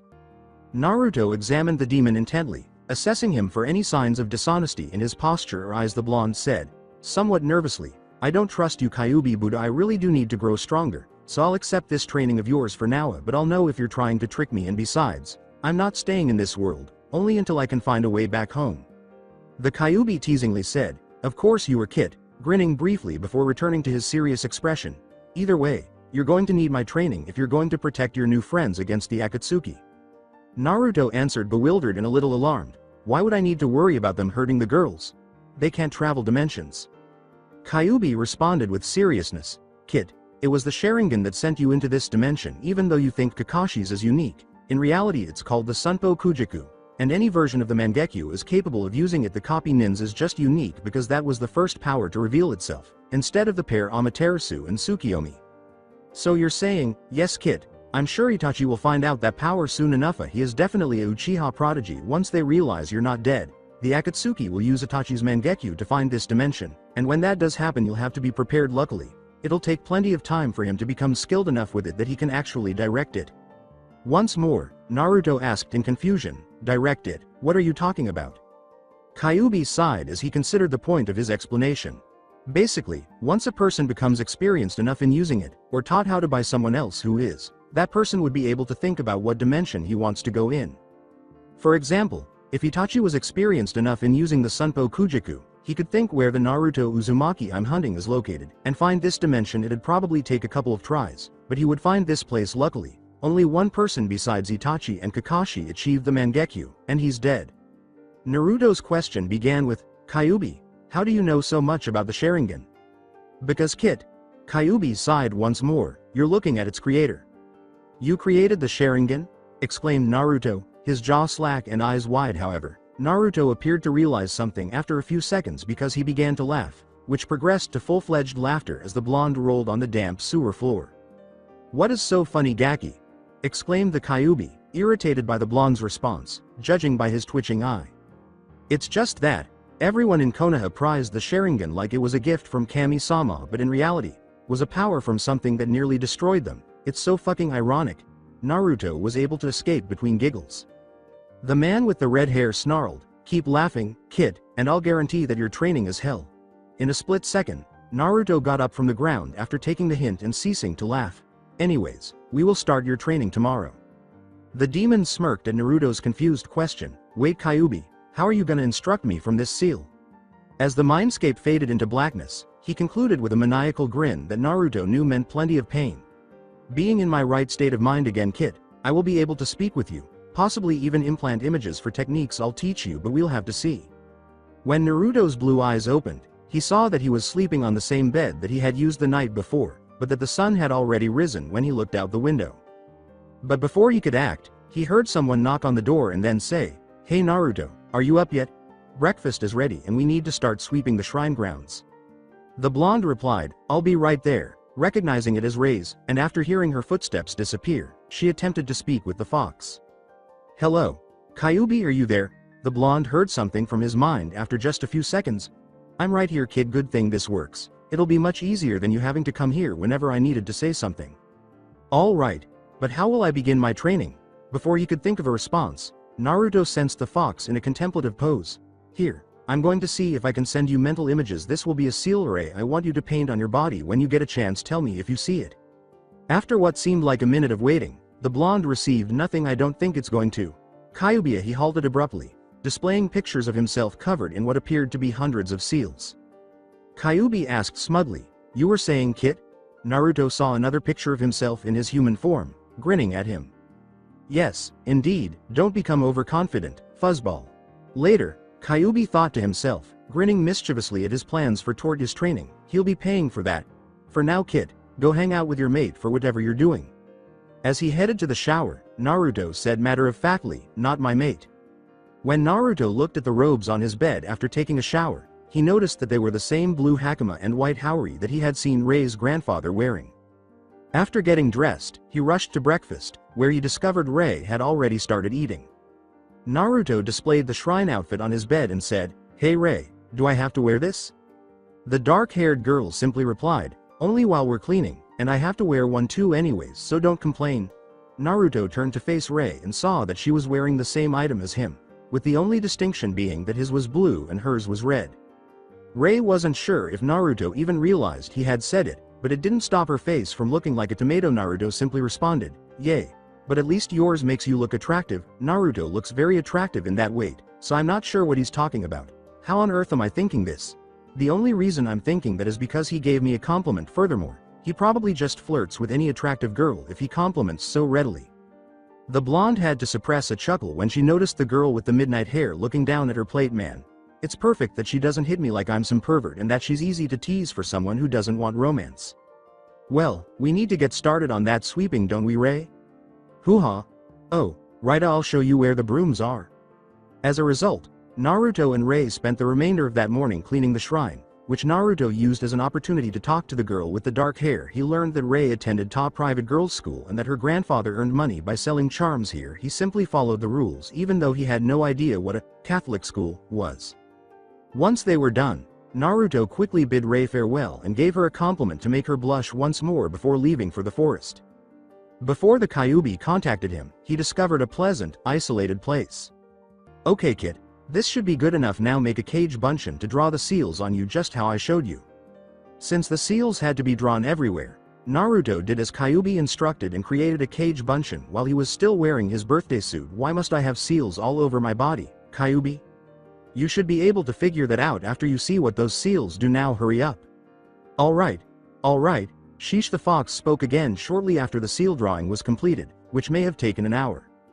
Okay kid, get ready. What are you prepared for? The blonde asked in confusion, but received no response. Naruto saw the seals on his body glow red for a brief moment before colliding painfully with Mother Earth. Kyuubi, what the fuck? How come my weight is so ridiculously high? Before the fox's voice could say, what you are wearing now are gravity seals. Basically, whatever surface they're drawn, they can increase that thing's gravitational pull. Naruto heard a chuckle in his head. What? The demon sighed in frustration as Naruto asked inanely. Getting a "oh" from his blonde container, Kyuubi asked irritably, it makes things heavier, got it? To make everything heavier, I drew it all over my body, correct? Exactly, that is an advantage. Gravity seals have regular weights, don't that, and it only takes a hand seal to remove the effects of the seal, making these much more reasonable to use in a battle, compared to having to take off weights for the opponent to get a free shot at you. Alright, so did you set these to 2 or 3 times normal gravity? With pride, Kyuubi said, 6 times gravity? Whoat. That indicates that my weight exceeds 700 pounds. You asshole, are you ripping my body to pieces in an attempt to kill me? He misled the blonde once more by saying, no Gaki, this will help you become stronger faster. How does that make me stronger? Baka, it isn't the muscles tearing, it's the fact they'll rebuild faster. I don't know why those 2 senseis of yours never thought about it. Naruto said impatiently, please explain. As he disliked kissing the forest floor with a sigh, the demon prisoner resumed his conversation. Kyuubi said, you know that because of me your body heals itself incredibly fast, right? And the blonde Jinchuriki nodded in agreement. Well Baka, that includes tearing muscles. The process that muscles build is by tearing from exercise then repairing itself as you rest, only adding more muscle mass than before. With me, not only can you tear your muscles more without actually hurting yourself, but my chakra repairs them and makes them stronger in a much shorter time. With me here, your body is the perfect candidate for weight training. You can add more amount of weight at each increase, you get used to new weight faster, and you can train longer to get used to it. In other words, I get stronger more quickly. Does that imply that I could outpace fuzzy brows and super fuzzy brows? Incredibly simplified, but yes, you can advance faster than those 2 freaks. Well, what comes next? Naruto inquired. Isn't it obvious? Get your ass off the ground. Once you do that, make 200 clones and have 1/2 do tree walking and the other half water walking. That'll help your chakra control even further. However, Naruto retorted, teach me another one. I already know both of them. Kyuubi snapped back, your clones are going to be surprised, so stop complaining, and you won't be going anywhere if you don't get up from the ground anyways. Hold on a minute. I have to be there in an hour to fulfill my promise to assist Amy with something. Naruto became frightened. As Naruto felt his presence fade, Kyuubi laughed and said, then I suggest you hurry up. This is for that fuzzball comment you said. As Naruto set out on his arduous journey away from Mother Earth, he thought, stupid Kidun Teme. Trying to drag his now nearly 800-pound body as normally as possible toward Usagi's house while keeping Amy unaware was Naruto at the limit of his strength. It would be difficult to explain to his blue-haired friend how his body is suffering in 6 times the gravity of Earth. Now, with all that weight, why was the blonde even forced to endure a tortuous few-mile journey? They needed to do their homework. That's why, since Usagi was the epitome of the dumb blonde, Amy explained a number of instances in which the school-loving girl had to assist her with her homework. It was because of her that Usagi was ever able to pass her classes, albeit by a slim margin. Since he had always been the one dozing off and playing tricks in class rather than studying, Naruto could understand the bunhead's hesitancy about going to school. Naruto thus pledged to Amy that he would try his best to assist her tutor Usagi, and since it was his nindo, The blonde never betrayed a promise. However, Naruto was currently using some extremely profane language to curse that Nindo, and it did not help that the fox was laughing at his suffering. He just wanted to avoid thinking about the weight as much as possible at the moment. Naruto understood why Amy was always the one to assist Usagi. He had seen the blue-haired girl in school and knew she was extremely intelligent. In fact, he thought she might be able to match Shikamaru with a suitable Shugi partner in particular. She isn't as lazy as the pineapple-haired slacker. He had a random idea about what might happen if Amy ever figured out his cage bunshin technique and their information-gathering skills. He pictured the wide-eyed, slack-jawed faces of every Tokyo resident, as well as an army of blue-haired girls tearing through the public library and bringing stacks of books home for study and general reading to avoid laughing and giving the impression that he was a crazy fool. The blonde had to bite his lip. The teen with the blonde hair was biting his lip when Amy glanced at him. She didn't want to come across as nosy, so she ignored the fact that he was thinking about something. Her thoughts strayed to the conversation they had after waking Rei up and the cloaked teenager, or possibly Demona Mitsky, who had saved her yesterday. FLAHSBACK without jutsu. Sailor Mars asked her friends as she stood up, "So, what happened after I fell unconscious?" Mercury, Amy, assumed that since the 4 outer Senshi had already left, they would search for any sign of Mitsky. It was Amy who responded to her query. It was very strange, because whoever he was seemed to recognize Usagi's moon symbol, but when he first asked we didn't answer. Then Minako went on to explain, "Yay, for some reason he offered to help us, but Uranus accused him of being a Yoma that'd stab us in the back. The first thing he does is make barbs at Uranus's gender, and then out of nowhere a bunch of copies appear behind us with these strange knife things poised to kill us. He was such a weirdo." Perplexed, Rei questioned, "Copies of knife things?" Amy showed her the drawing and said, "Here, I drew a picture of the knife, just in case you might recognize it." "Hey, I do recognize this," let out a startled Rei. With excitement, Usagi said, "Well, what is it?" "Be quiet you idiot and I'll tell you," Rei replied. "Hey, I'm not an idiot, yay, you're right, you're a meatball head." "I'm not a meatball head you fire witch." "Yes you are you meatball head." "Fire witch, meatball head, fire witch, meatball head, fire W." Mamoru calmed Usagi by hugging her and saying, "Please stop, both of you." "Sorry," was a dishonorable word that both Rei and Usagi said. Rei went on at Mamoru's signal. "This is a special knife called a kunai along with shuriken, which are like throwing stars. They were common weapons used by ninja. My grandfather has a few sets at the shrine, so I know these are it." Usagi glares, and she responds with a raspberry. The others all start to perspire. "So we're dealing with a ninja here? Sounds kind of hard to believe. I didn't think there were any of them left," Makoto replied. "Wow, a ninja. That is so cool," Usagi exclaimed, her eyes shining with excitement.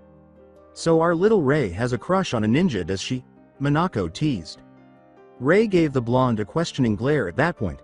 "What are you talking about? I don't have any sort of feelings for him. I only saw him for like 2 minutes before I lost consciousness, genius." "Oh yay," Minako said. "Well, that's not what it looked like when he held you in his arms. It was so kawaii." Adding, "And then you didn't even want him to leave." Usagi's eyes were now hearts. "You grabbed his hand crying and he even comforted you. It was so romantic." Throughout their explanation, Rei's face continued to get redder and redder until she finally had enough. "Shut up. How was I supposed to know what I was doing? I was unconscious." "Because you might know who he is subconsciously." All 6 of them turned around when they heard a feminine voice, and they saw Minako's fellow white cat, Artemis, and Usagi's black cat, Luna, coming toward them. Startled, Usagi exclaimed, "Luna, what are you doing here?" as the 2 cats approached them. Artemis laughed, but Luna scratched him to stop him. "Oh, we've been here since your conversation started, Rei. I had no idea you could be so forward with guys, but I guess I was wrong." Cursing the white cat in her head, Rei was flushed. "In any case," Luna went on, turning to face Rei, "whoever you're referring to has to be associated with the Moon Kingdom, Usagi," she said, turning to face the blonde girl with the bunny hair. "Did you inform him about the Silver Millennium? How did he respond?" Usagi mimicked Mitsky's previous gesture by pointing to her moon symbol and responding, "Yeah, I told him that this was the royal family symbol." She then assumed a contemplative pose, and when I did, he held a hand to his head like he was in pain or something, she concluded. "That person must have regained some memory of the Moon Kingdom. I have no idea how much of it or what it was about, but that means he must be connected somehow," Luna said, nodding to herself before addressing the 6 individuals in front of her. "But I thought we were the only ones who would regain our memories," replied Makoto. Yes, that is true, which is why this bothers me. Who knows just what he was to the Moon Kingdom. I just hope he is an ally. In order to get their attention, Makoto said, yes, but remember what he said before? Mitsky said it himself, he was a demon, and when was the Moon Kingdom ever allies with a demon? After giving Makoto a quick glance and considering what she had said, Luna said, yes, that does sound troubling. You must be very careful around this person. He could just as easily be manipulating you girls to get something. He might very well be from the Negaverse. I don't believe it, was Rei's unexpected statement. Yes, we should be careful around him. Maybe he is from the Negaverse, but I don't believe he's a demon. I can't explain it, but I just have this feeling he isn't. But Minako was curious. Why would he lie about it though? Usagi shocked all the girls by genuinely agreeing with the fire Senshi, saying, I don't know Minako, but I agree with Rei. That boy isn't a demon. If he was, he would have killed us when he had the chance. Artemis interrupted, saying, whether he is a demon or not doesn't matter now. Luna is right. Demon or not, Mitsky is a possible threat and must be handled with extreme caution. The Senshi all said, right, and set out to locate Naruto. Kai flashback. So the Moon Kingdom has something to do with that guy? Amy. Is he an enemy or a friend? Amy. Is he a human? Amy. Or a demon? Amy. Amy dropped the school books she was holding as the yell jolted her out of her reverie. Wada. Oh Naruto, I'm sorry. He knelt to get her books and said, that's okay. I probably shouldn't have yelled, but anyways we're already here. As he mentioned, Amy had not previously noticed that they were in front of Usagi's doorstep. Oh, we are Haria, but Naruto, are you sure you want to help me in this? Making Usagi study can be frustrating? That wasn't entirely accurate. Nah, that's okay. I didn't have any other plans anyway. Kage Bunshin, Naruto's army, trained him in chakra control. To ensure that no one would discover the shrine, he made sure they were far enough away. Out there, he had even begun a special project for himself. Naruto was aware that he would likely be stranded here for some time without a Sharingan or a means of communication with Konoha. As a result, he made his Kage Bunshin use the wood from the forests and building materials from his house that he shamefully stole due to a lack of funds. That final thought made him realize that in order to support himself after his house was constructed, he would need to find a part-time job or something similar. He rang the doorbell and exclaimed, don't worry, I'm sure we can help Usagi with her studying, with enthusiasm. Shortly after, a young boy with brown hair answered the door. The child, who knew Amy from all of her visits to assist his sister with school, exclaimed, oh, hey Amy. Hello there again Shingo. Usagi is home, right? Was the kind response from the blue-haired girl. Shingo, who had just been introduced, saw the blonde teen and said, yeah, my sis is probably still sleeping though. Naturally, as the young boy that he is, he asks a direct question. Hey, who are you? Are you Ami's new boyfriend or something? The accusation causes Amy to blush as expected, but Naruto only gives a humorous smile. No, though I'm sure Amy would make a nice girlfriend for some guy. Is a reasonable response. The person receiving the compliment would undoubtedly blush and give Naruto a thinly veiled look of surprise, but he doesn't seem to notice. I'm just a friend of hers and Usagi from school. The name's Naruto Uzumaki. Pleased to meet you Shingo. Shingo remarked, man, you're much nicer than my sister. Then they suddenly hear a girl yelling in agony. Well, I think that cat woke up Usagi again. I guess you guys can go in. Thanks, Naruto said as he and Amy made their way upstairs to Usagi's room, Amy doing her best to obliterate her flushed cheeks. Naruto exclaimed with enthusiasm, hey Usagi. Time to study.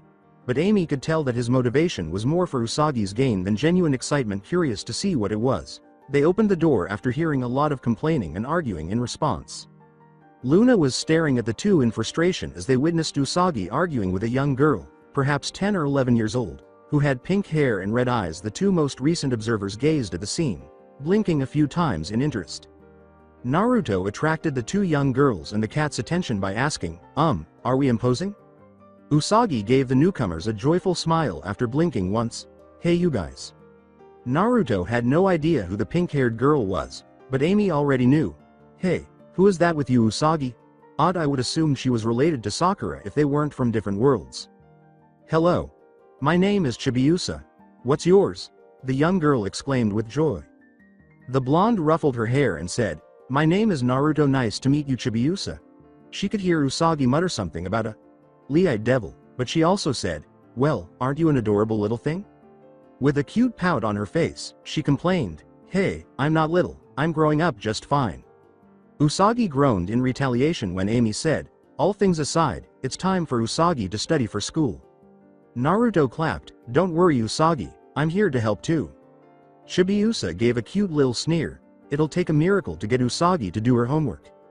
A furious, hey, I can do my homework just fine Chibiusa, exclaimed the blonde with the bun. Shyly, Amy interrupted their encroaching argument by saying, I think we should just begin, so please calm down both of you. Naruto observed Usagi and Chibiusa engaged in combat. With his blue-haired companion trapped in the center, the longer the fight went on, the larger his drop of sweat became. I wonder if this is how Amy always acts like this. You're the one who volunteered for this, kid, don't complain about it. I sigh fucking got me there, Kyuubi snarled in response to the moniker, declaring, Grr, call me that again and I'll double your amount of gravity. Alright, too temperamental.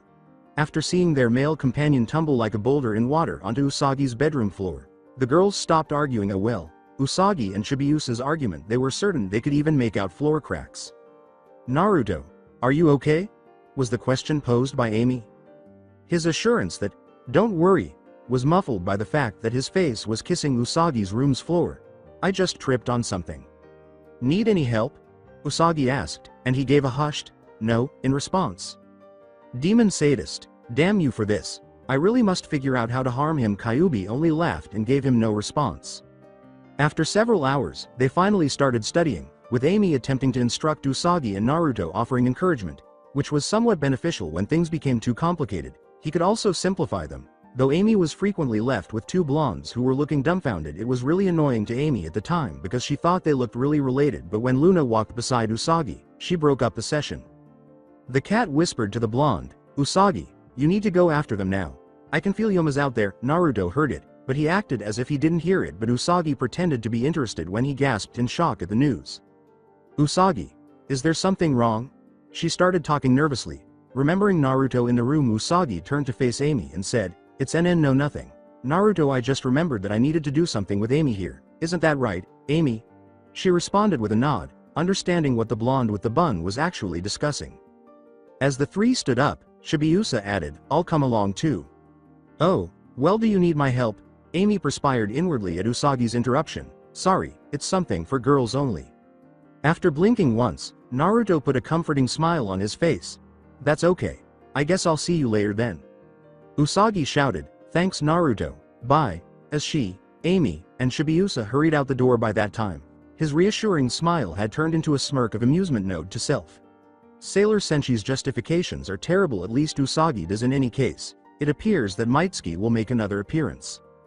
Don't forget to dispel your cage bunchins. It'd be pretty pathetic to die just because their memories distracted you and gave the enemy an open shot. Well said. He felt a lot lighter than usual as he was leaving the room, but still quite heavy in comparison to his usual weight. Be glad I took some weight off, kid. Right now you're at 4x, but it's coming back on as soon as you're done. Regards. Unaware that the black cat with the crescent moon was watching him from Usagi's window, he hurried out of the house and said goodbye to Shingo. Where is that boy heading so quickly? Once more, the 9 Senshi in tuxedo mask were assembled, but this time a tiny sailor Senshi with vivid pink hair was included. The bodies of unconscious bystanders were scattered throughout the once crowded street around them. 2 Yoma, including one that resembled a tall humanoid, were in front of them. With 2 swords strapped to its back in a cross pattern and a matching red helmet that radiated a demon's menacing glare, the Yoma appeared to be wearing red samurai armor. The first Yoma's pet wolf might be mistaken for the other Yoma. Normal wolves, of course, did not have 3 heads with 3 spiked tails that resembled maces, or repulsive purple fur, or nearly twice the height of any sailor Senshi, as though they were waiting for a cue to start eating the food in front of them. All 3 of those heads were gawking at the 11 people in front of them. But behind the 2 Yoma, there was a third individual along with a face the guardian Senshi had hoped to never see again. The man had a head full of blonde hair. Sailor Moon's shocked exclamation, Jadeite, how are you alive again? Perfectly captured the tone of the guardian Senshi in tuxedo mask. Oh, just brought back from the dead is all, the man, who was now identified as Jadeite, said casually, as though it didn't matter any more than the weather. And it's not just me. The entire Dark Kingdom has returned, and this time we will succeed and you will pay for your interference. Now destroy these pests Neshik and Fenrir. The samurai Yoma Neshik responded, as you wish, General, slowly drawing the 2 swords from his back. One was a smooth but lethal white katana, while the other was a pure black katana with a serrated edge. Both had black hilts with a red handguard. As they both started to glow brightly, the Yoma abruptly crossed them both in front of him. Kurosu Danga, cross-shot. He slashed his swords against one another as he screamed that, creating a massive X-shaped energy field that was directly aimed at them. Neshik and Fenrir charged the two groups, taking advantage of the Senshi's ability to avoid it and realize it was ideal for dividing them. The wolf, surprisingly swift for its size, was dealt with by the four outer Senshi. Its speed made it difficult for them to hit it, and the heads and tails prevented them from getting very close. Deep submerge. World shaking. Although Fenrir managed to avoid the water attack, Uranus's attack still struck him. All four of them were actually knocked back by the loud roar that came from the smoke. Fenrir came out of the smoke to give the four another of his sonic roars, but Saturn's silent wall stopped him as they stood apart from the street. But the wolf exploited this, leaping at the little Senshi, slamming one of its tails into her head, and launching her against a concrete wall. Neptune shouted, "Saturn!"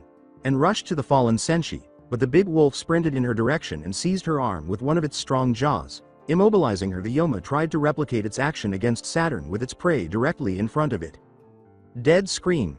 After failing to finish the aqua-haired woman, the wolf Yoma flew to the right, and Neptune gave Pluto a grateful glance that was met with a slight smile. Uranus yelled, "That thing's not dead yet," warning the two in time to avoid three jaws. Neptune yelled at Uranus, "That thing's too fast, we can't get a good enough hit." Uranus retorted, "I know we need to stun it then hit it with everything." As the green-haired Senshi used her garnet ball to block another sonic roar, Pluto whispered, "Any ideas?" She was ready to avoid the tail attack as Fenrir crashed it into the street after witnessing what had happened to Saturn. Fenrir immediately turned its focus to Uranus after observing Pluto avoid its tail strike. Pursuing the lone Senshi it had yet to battle when one head attempted to devour her whole, she rolled to the right and dodged a tail swipe, but when the Senshi was caught beneath one of the big paws of the Yoma, her movements ceased. Deep submerge. Uranus was able to escape from beneath the purple three-headed wolf and reassemble with Neptune and Pluto after it was forced to retreat to avoid the attack. "Thanks, Neptune." "No problem," was her response, and all three of them glared at their snarling opponent with unwavering, hungry eyes. Four kanais suddenly appeared and embedded themselves in the purple wolf's thick purple fur, but the purple wolf was too preoccupied to notice. The kanai exploded, sending the big wolf flying into a building on the side of the road, surprising the outer Senshi, who remembered that specific weapon. Furthermore, it seemed that Fenrir was finally stunned. Though taken aback, the outer Senshi refused to let this opportunity slip. Hit it with everything now. World shaking. Deep submerge. Dead scream. This time, the stunned wolf was unable to dodge in time and was fully struck by all three of the full-powered attacks. They witnessed the Yoma vanish into dust as the combination attack's explosion ultimately defeated it. Uranus and Pluto searched for the Mitsky, who they were certain had thrown that kanai to stun the Yoma, while Neptune hurried to Saturn, praying she was alright. They saw him already opposing the samurai, but they couldn't find him close to them. The other six were struggling with Neshik while the outer Senshi battled the wolf Yoma. Close combat was not a good idea with his armor and dual swords, and he was just as fast as Fenrir, if not faster. He was the Senshi's ideal enemy because of the way he fought. He can quickly close in on any Senshi, preventing them from attacking because they are too busy avoiding blade strikes at the same time. The others are unable to use any powerful moves for fear of injuring their friend who is being attacked. Even with Tuxedo Mask's roses, their most potent weapon at the moment, they were unable to strike anything significant due to the Yoma's armor. Additionally, the samurai would use that Kurosu Danga to split them up whenever they got together. Neshik was charging at Sailor Jupiter at the moment, and despite her martial arts training, she was unable to deliver any devastating blows without risking being sliced in two. Jupiter dodged one blade, moved to the left to avoid another, and then tripped the samurai with a sweep kick.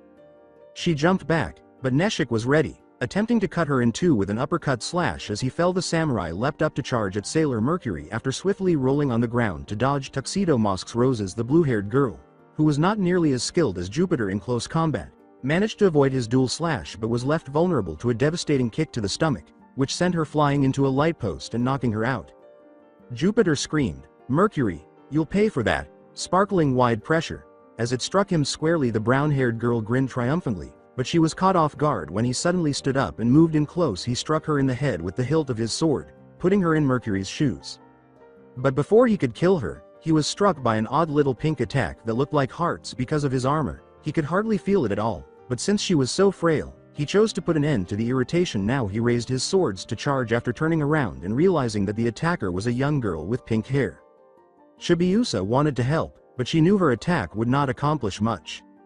In some way, she wanted to support her friends. She was helpless as the samurai Yoma charged at her, ready to cut her to pieces. Fortunately, Chibiusa did not have to dodge, but he was unable to do so in time. Sailor Moon was able to use a Sailor Moon kick to distract the samurai, sending him flying a distance before he flipped onto his feet. However, Venus's Love Me chain struck him before he could move, sending him crashing to the ground. "All right, I got him," Venus exclaimed. "Yay, but he isn't done yet, look," Mars exclaimed, gesturing to the samurai as he rose again. He disappeared in an instant, and before any of the Senshi could react, he saw Venus fall to the ground covered in sword slashes, followed by Tuxedo Mask. "This is becoming an annoyance. It is time to finish off you Senshi for good. Supa Soupy do." Super speed. When Neshik rushed towards Sailor Moon with swords ready to cut the blonde in two, only Chibiusa, Sailor Moon, and Sailor Mars were left to witness his reappearance. "Now you shall die, Sailor Moon." Only by clinging to Chibiusa could Sailor Moon protect her from Kashik's assault.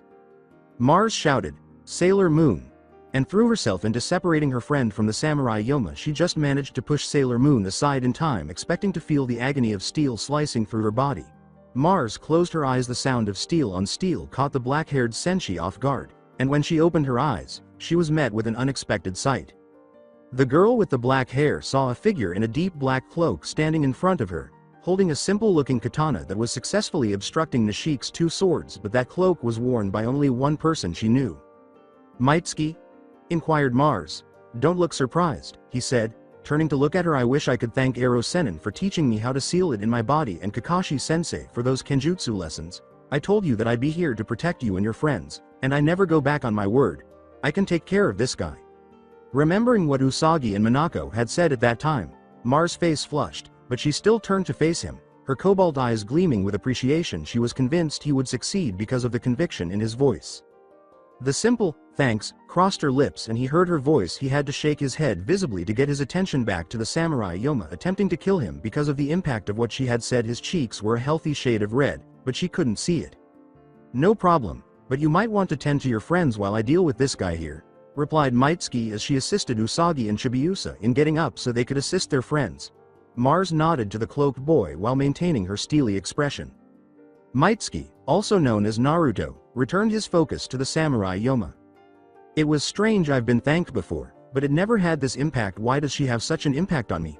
Until I figure it out, I'll just have to protect her." Naruto claimed to have heard the fox laughing in his head, but he chose to ignore it in favor of the impending battle. "Now, it's time you learn what a mistake it is to harm my friends. Now you'll see why you shouldn't harm my friends," Neshik told the teen in the cloak. "You will die for your interference." They separate from one another after a few seconds, leaping back a few feet before launching themselves forward once more.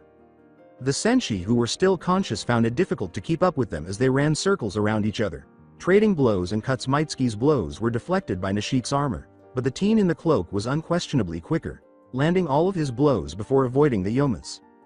Naruto was able to block Nishik's second slash with his own sword, but he was left vulnerable to a strong kick to the stomach, which sent him back a few feet before he flipped onto his feet. Neshik then brought both of his swords in a downward slash. His face was hidden from view, but his irritated expression was sufficiently conveyed by his red eyes.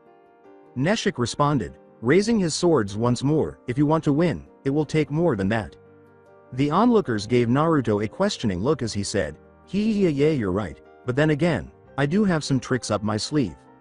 Observing the entire battle from one of the rooftops, Jadeite was thrilled by the ease with which the Senshi were being vanquished. The blonde Shitanu, however, was furious now since the new guy had to enter and ruin everything. He first places Fenrir in a position where the outer Senshi could defeat him, and he knew that this Mitsky would easily defeat Neshik. As he vanished back to his queen to report the cloaked enigma, Jadeite thought to himself, "I have to report this to Queen Beryl immediately. That Boya is powerful, but there is something in him, something of much greater power." Naruto wondered who the man on the rooftop was when he felt his presence vanish. At least he's gone now. He's probably the guy in charge of this guy or something. Now this Yoma is the only thing I have to worry about. Mitsky charged at Neshik once more, but the samurai saw that his sword had changed, but because it was so weak and nearly undetectable, the samurai decided to disregard it. That was a fatal mistake, of course. Imagine the Yoma's surprise when he saw Mitsky's sword slicing through his as they locked blades. since he was sure that this would end the same way as the last time the samurai Yoma only managed to get a minor scrape on his armor, but he was unable to act quickly enough to prevent his swords from being sliced in two. "What did you do to my swords?" Neshik asked in shock as he gazed at the shattered pair. The teenager in the cloak laughed before responding. "It is just a special power of mine. A regular sword can easily be blocked, but once I sharpen it with my wind-natured chakra, it can cut through just about anything. Even steel. It really comes in handy, don't you think?" The match between Mitsky and Neshik was watched with more than awe by all of the Senshi and Tuxedo Mask, who had all been healed with the aid of Sailor Moon, and Saturn Mars kept thinking about what the man had said to her earlier. "I told you I'll be there to protect you and your friends." Mars blushed slightly at the recollection. His words seemed so familiar, as if they had brought up a memory. The fire-using Senshi didn't question that Mitsky was telling the truth, just as he had stated it. Somehow, she felt comfortable trusting him. Usagi asked the group, "What do you think he means by wind nature chakra? Anyone know what that is?" And everyone gave a negative response. "I don't know," replied Amy. "Sailor Uranus uses the power of the wind, doesn't she?" Uranus snapped back, "I do. There's no way that bastard is able to use it." The other girls pointed out that she was likely still upset about Mitsky's taunts. But they were all shocked by what Mitsky did next. Using a series of unrecognizable hand gestures, Mitsky said, "Okay, I think it's time for this to end," before putting a hand to his lips. "Let's see how you deal with this, samurai guy. Kaden. Gukaku no jutsu," he exclaimed, launching a huge ball of fire from his mouth, but the cloaked boy appeared to be unaffected. But Nishek was not overly concerned. "Idiot, flaunting it like that in front of me. I can dodge and launch a surprise attack with ease. If this is his best, I can defeat him even without my swords." Mitsuki's hood prevented him from seeing the smirk on the disguised teen's face as the Yoma used his speed to jump to the right and dodge a large fireball. "Sorry man, but it looks like you lost." Neshik felt uneasy and wanted to move, but he was unable to do so when two hands suddenly appeared out of the concrete, grabbed his ankles, and pulled him into the dirt, leaving only his armored head above ground. The Yoma made an unsuccessful attempt to flee while the original approached the Yoma and brandished his katana for the last blow. He did see a duplicate of the cloaked figure emerge from the ground and vanish into smoke. "How did you? When did you? Oh, that's just another jutsu of mine," Mitsuki remarked, amusement shining in his demonic red eyes. "I just made it while you were looking at your broken swords and hid it underground." The Yoma hung his head in defeat after realizing his foolishness. "Sigh. I guess I have lost then." Mitsky gave a nod. "Yay, but it's not much your fault. I've fought much tougher opponents than you, plus I would have lost in a regular sword fight. Anyways, not that this wasn't fun, but I'm gonna have to end this now, so no hard feelings," Mitsky said, and the Senshi simply gave him a weird look. How could he have taken this so lightly, as if it were a game? Then he struck the armored Yoma's head with his sword, severing it in two before it vanished into dust. His demonstration of skill and his jutsus still astounded the 11 spectators. The question, how can he use wind and fire? What is he? Was raised by Makoto. "I'm a shinobi, but I'm pretty sure you guys figured that out by now."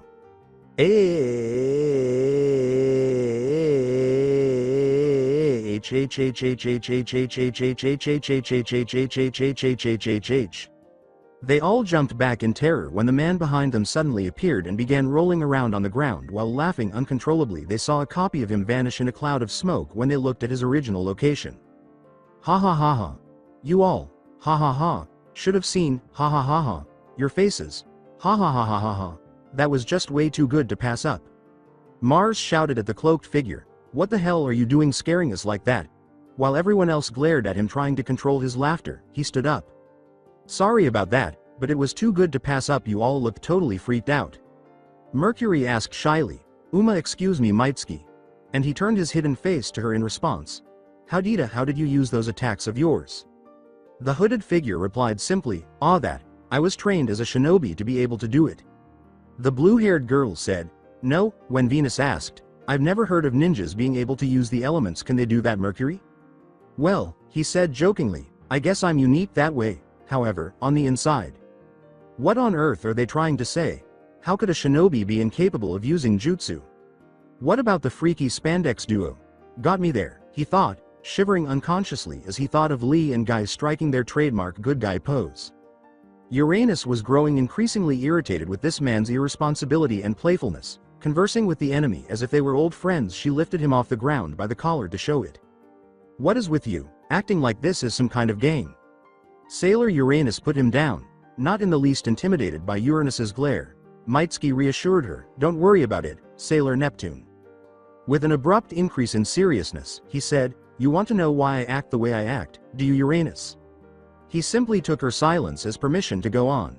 He continued, his red eyes glaring into Uranus's teal orbs and for a brief moment appearing to belong on a demon.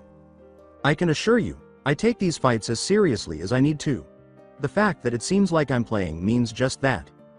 Not that these fights haven't been entertaining, but I can assure you that so far I haven't seen anything very threatening to warrant taking this too seriously. I doubt you know, but I've been training as a warrior since I was 8, even if I was mostly a prankster for the first 4 years that was prior to lighting up with joy once more." He had to mentally commend her for being able to conceal her nervousness as well as she did, since he could see it from his glare.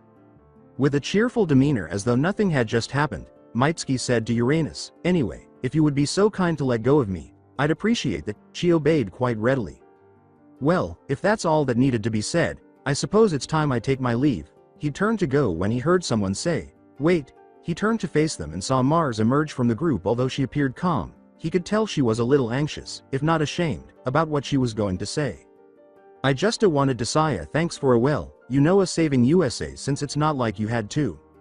The Senshi sensed that he was smiling at their teammate, even though they couldn't see it. They all gave him perplexed looks when he replied, "You are wrong about that. I promised to protect you and your friends, and I always keep my promises. It's my ninja way though. There is another reason or two I'm helping," he joked. After blinking once, Mars questioned in confusion, "What is that?" They knew that something was about to happen because they could see his demonic eyes flicker mischievously.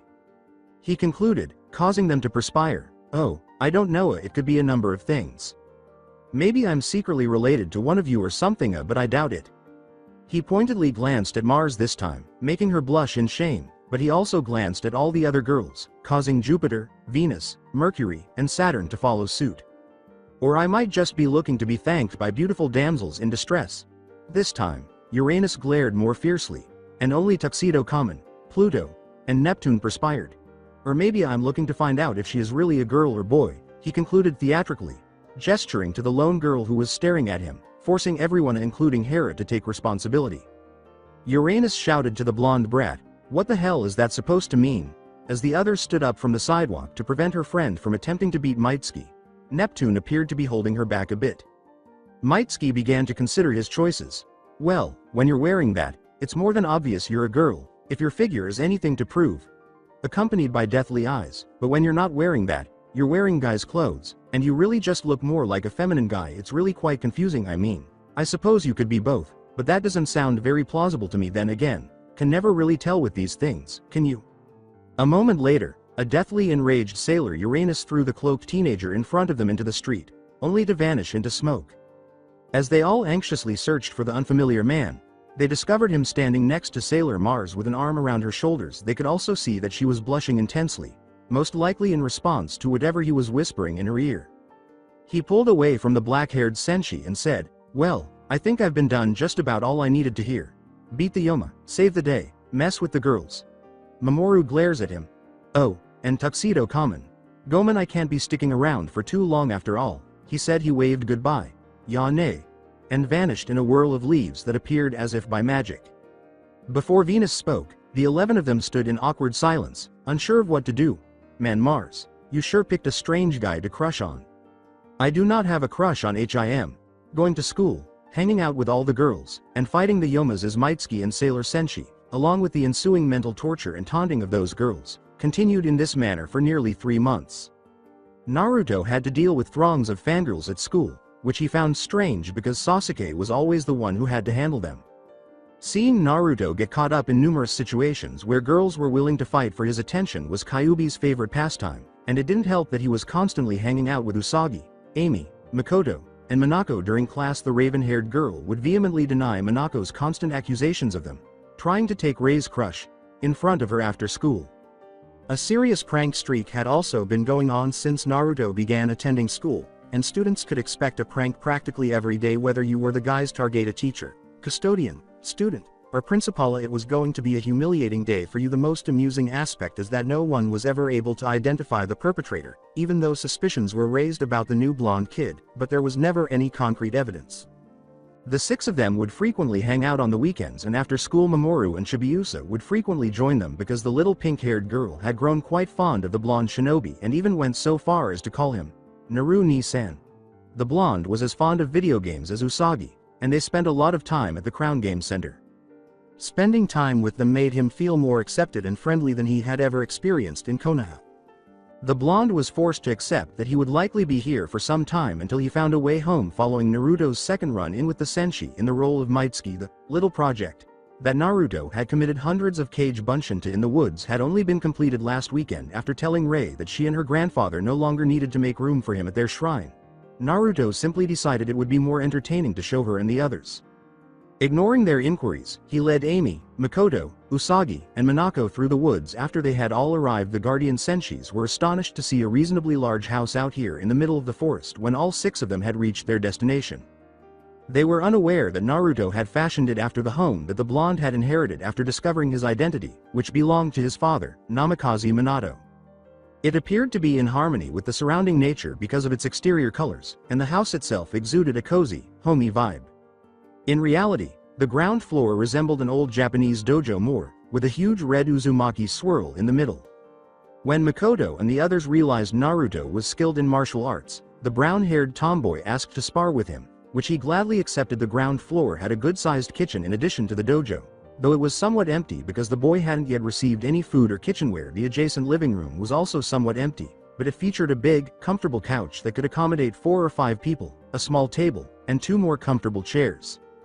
The bedrooms and bathrooms, including a spacious master bedroom, were located on the upper floors. Nothing was particularly ornately decorated because Naruto didn't feel the need for it after growing up without anything. Although Naruto wished he had his old belongings to decorate the rooms with, he understood that it would be futile since he would have to return home anyhow. Pictures of him with the Senshi gang, either at the Crown Game Center or the mall, had allowed him to decorate.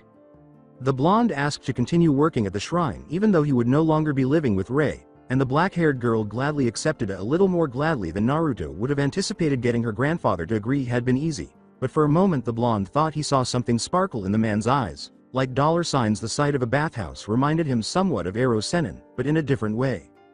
He had assisted the sailor Senshi in destroying many of the Yoma who had attacked the city while he was Mitsky, and the Senshi were unaware of his true identity, though he wasn't sure if they could actually do it.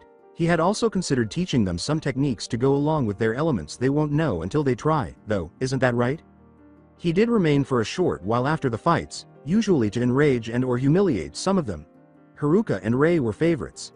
He was reminded of Sakura and Tsunade Ba-chan by Haruka's constant violent outbursts regarding Rei. It was entertaining to watch the normally calm girl blush as if she were related to Hinata.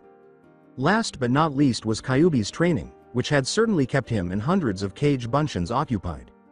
But the benefits of having a sensei who was committed to teaching him were greater than he would have imagined. The exercises Kyuubi suggested had given him an exponential increase in chakra control in just 3 months, and he was also becoming more proficient in manipulating elements. Training Naruto to acquire all 5 affinities, a feat that only a select few of the best ninja could claim, was one of the Fox Demon's objectives. Among the more well-known individuals who had achieved success was Old Man Hokage to further hone his wind manipulation skills. Some cage bunshins were nevertheless preserved. According to Kyuubi, no matter how good something is, it can always be made better.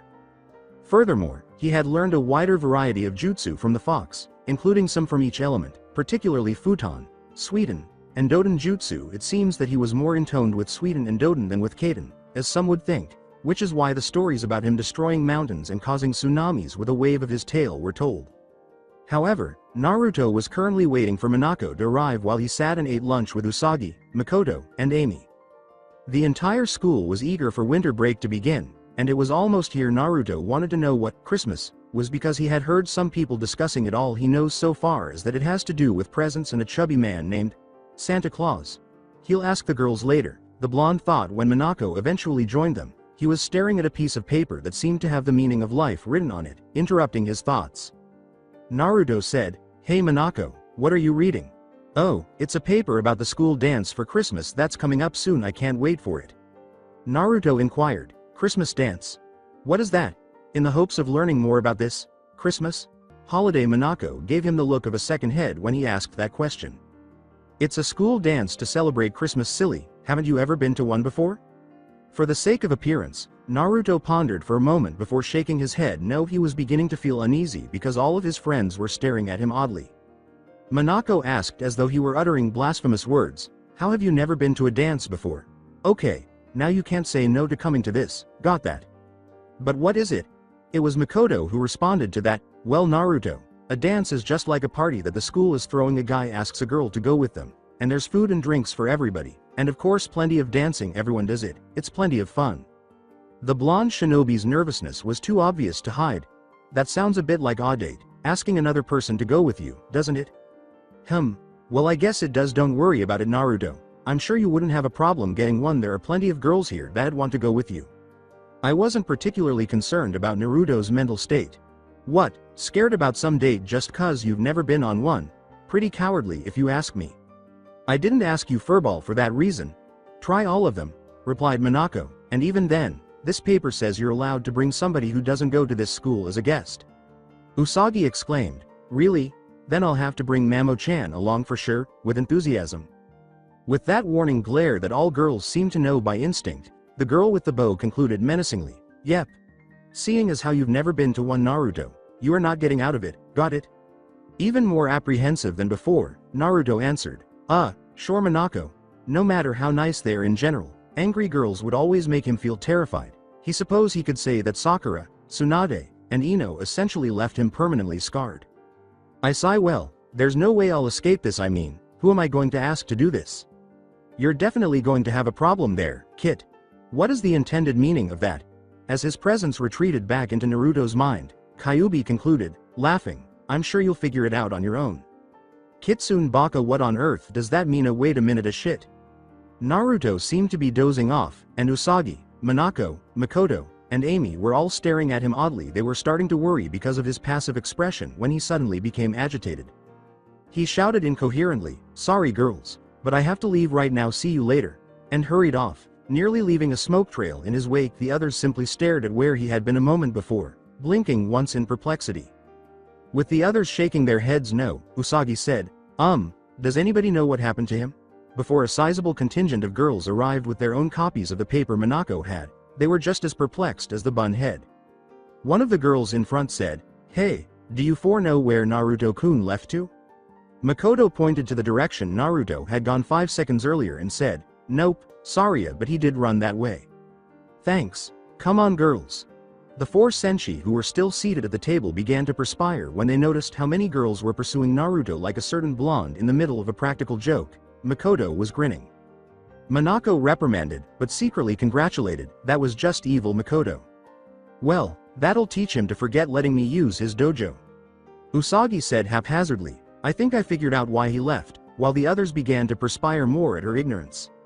Naruto had to evade multiple fangirls' attempts to persuade him to accompany them to this dance for the next week. Well, it was troublesome, as Shikimaru would say when they discovered he was working at Rei's grandfather's shrine. It made things much worse. Retrospection. Naruto was currently circulating the shrine, offering charms for sale to those who were there. The old man almost always assigned him this task for the majority of the day, though he had no idea why he was able to keep a small percentage of the profits, and there always seemed to be plenty of buyers, so he couldn't really complain. But every time he gave him the profits, his eyes would look almost like money signs, which made the blonde a little uneasy, not to mention the rise in the number of female tourists today would be far worse than most days, of course. The blonde was currently approaching a group of adolescent girls who were chatting, and they all hurried to say hello as soon as they saw him coming. Hello Naruto-kun, is there something you needed help with? Oh, well, I was just coming by to see if any of you would like to buy some charms. One of them said, if you accompany me to the dance, I'll buy one.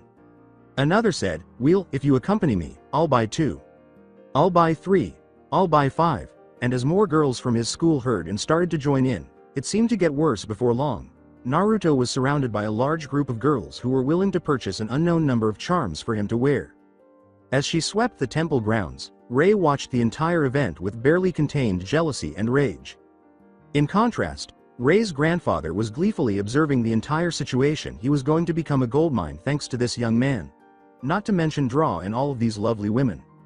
When the black-haired girl saw her grandfather in his glee, she instantly recognized what was on his mind. She was pushed over the edge by that. In contrast, her grandfather was enjoying his day. However, Naruto always made a lot of money when he sold the charms, so it was always a big deal. The elderly man thought with delight, but a sudden coldness ran up his spine, and he couldn't stop thinking that something terrible was going to happen to him. Regretfully, those senses were typically correct. When he turned around, he saw his granddaughter wearing a glare that only a woman could wear, with righteous flames of rage burning behind her. "Grandfather, you have been using Naruto to attract more women to this shrine." After that day, Naruto was obviously responsible for sweeping the grounds much more. Kai flashback. However, Naruto was currently in the midst of a battle with a horde of cage bunchins in his dojo. Acclimating to the 14x gravity, Kyuubi had increased it to that morning. It was a miracle his muscles didn't completely collapse after that insane fox increased his weights by such an absurd amount. He had just finished punching the final clone in the face, causing it to vanish in a cloud of smoke. His defensive weaknesses were exposed by fighting the cage bunchins, both by being struck and by seeing his own reflection in their memories. Furthermore, it was unquestionably beneficial for him to genuinely incorporate some technique into his erratic style. "Okay, Kyuubi-sensei, pant, what comes next?" "Take a break first, kid, then I think it's time I started teaching you how to actually use that sword with style." "Okay." After mentally applauding, Naruto sat down by the dojo wall. "I can vent my frustration by beating up these copies of myself. Man, I now understand why Sasuke detested his fangirls, and I'm not sure how I'll get rid of them. Just take one of those friends of yours, maybe that one that lives at the shrine. Instead of getting a date, Kyuubi, I want to avoid going to this thing." Knowing it would make the boy laugh, Kyuubi answered, "And why is that? I didn't think my container could be such a coward when it came to a date." After all, it was amusing to watch him get upset. "Kyuubi, you don't seem to understand. We might end up liking each other after just this dance, which could lead to more dates. Then, what do you suppose will occur when I eventually make it home? Damn it, I'm already going to harm Usagi, Makoto, Minako, Amy, Rei, and Chibiusa, and I'll be harming someone I care about. Why include more?" Angrily, Naruto inquired. The Kyuubi now captured him. With such finality, the demon said, "Then don't leave." Naruto was certain he had misheard.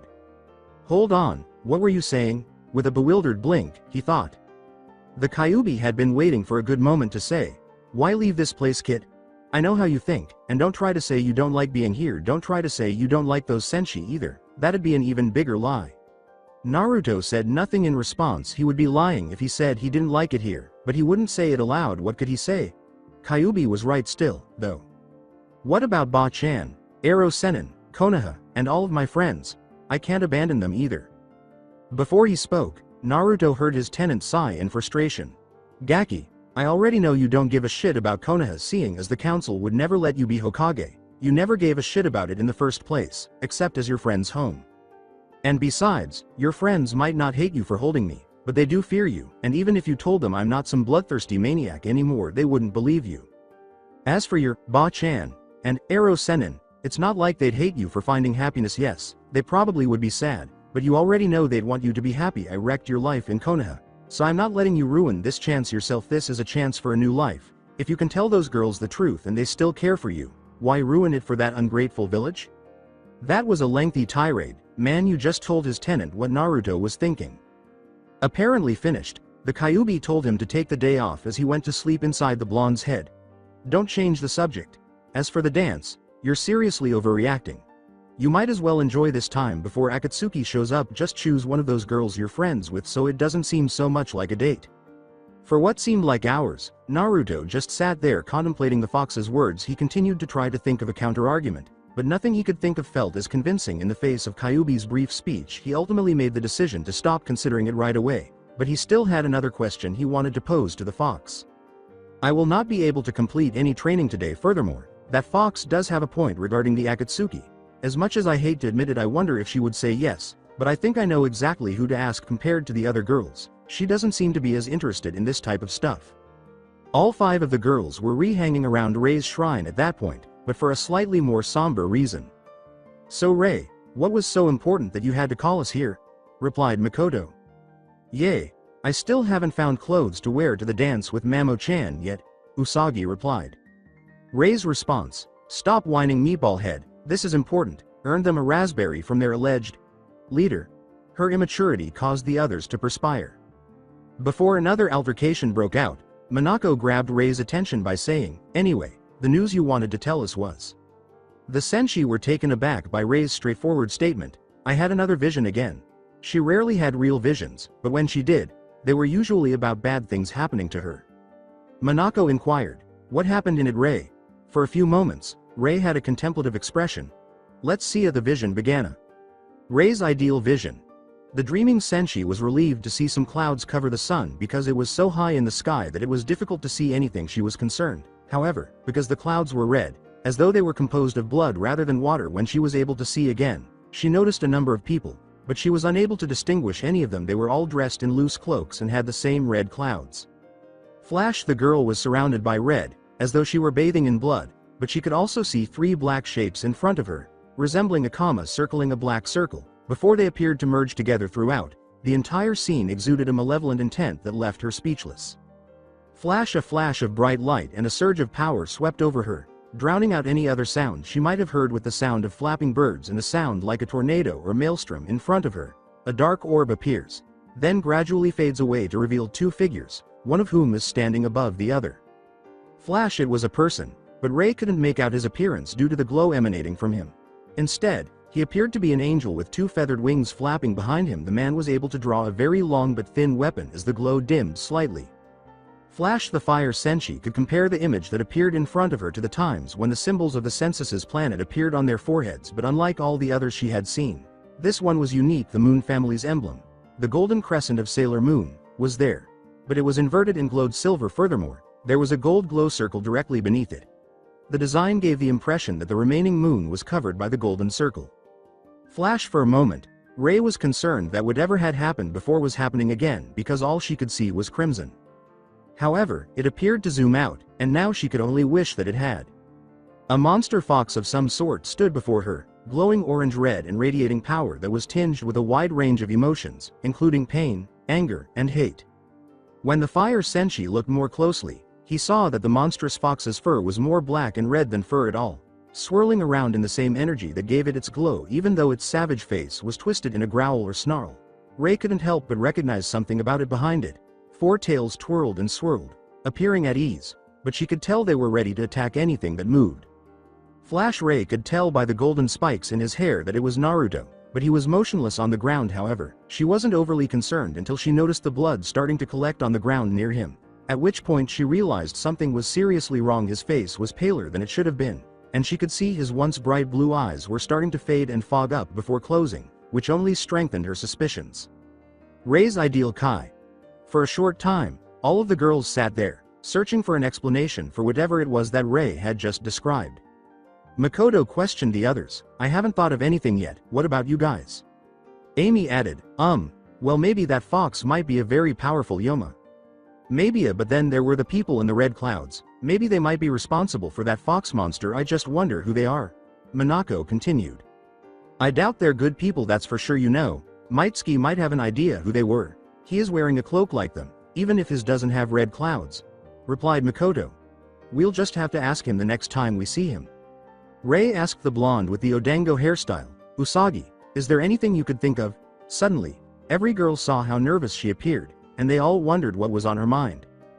Before responding to her friend, Usagi took a deep breath to help her relax. She was unable to finish. Well, at the end of the way you described Naruto, it seemed like Heia Hiwasa. But everyone understood what she was trying to say since he was their friend. They really tried not to think about that at all. According to Rei, I'm not totally sure, Usagi, but I can't think of anything else it could have been. Rei gave Minako a mocking snort when she said, what are we going to do about it? Tell him.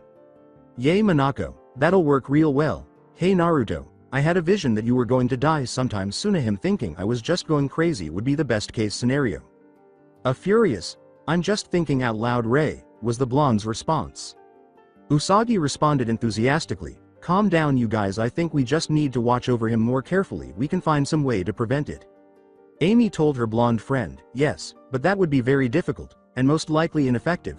We don't know anything about whom, when, or how it's going to happen. It could be anything. What could be anything? As they turned to face Naruto, who was leaning against the doorframe with his foxy face scrunched in confusion, all of the girls resisted the urge to scream in surprise. Well? Usagi had to come up with a lie because she was the first to recover, just talking about when and how you'd die. Yes, at the time, The meatball-headed blonde's reasoning was that sometimes being honest was the best way to lie.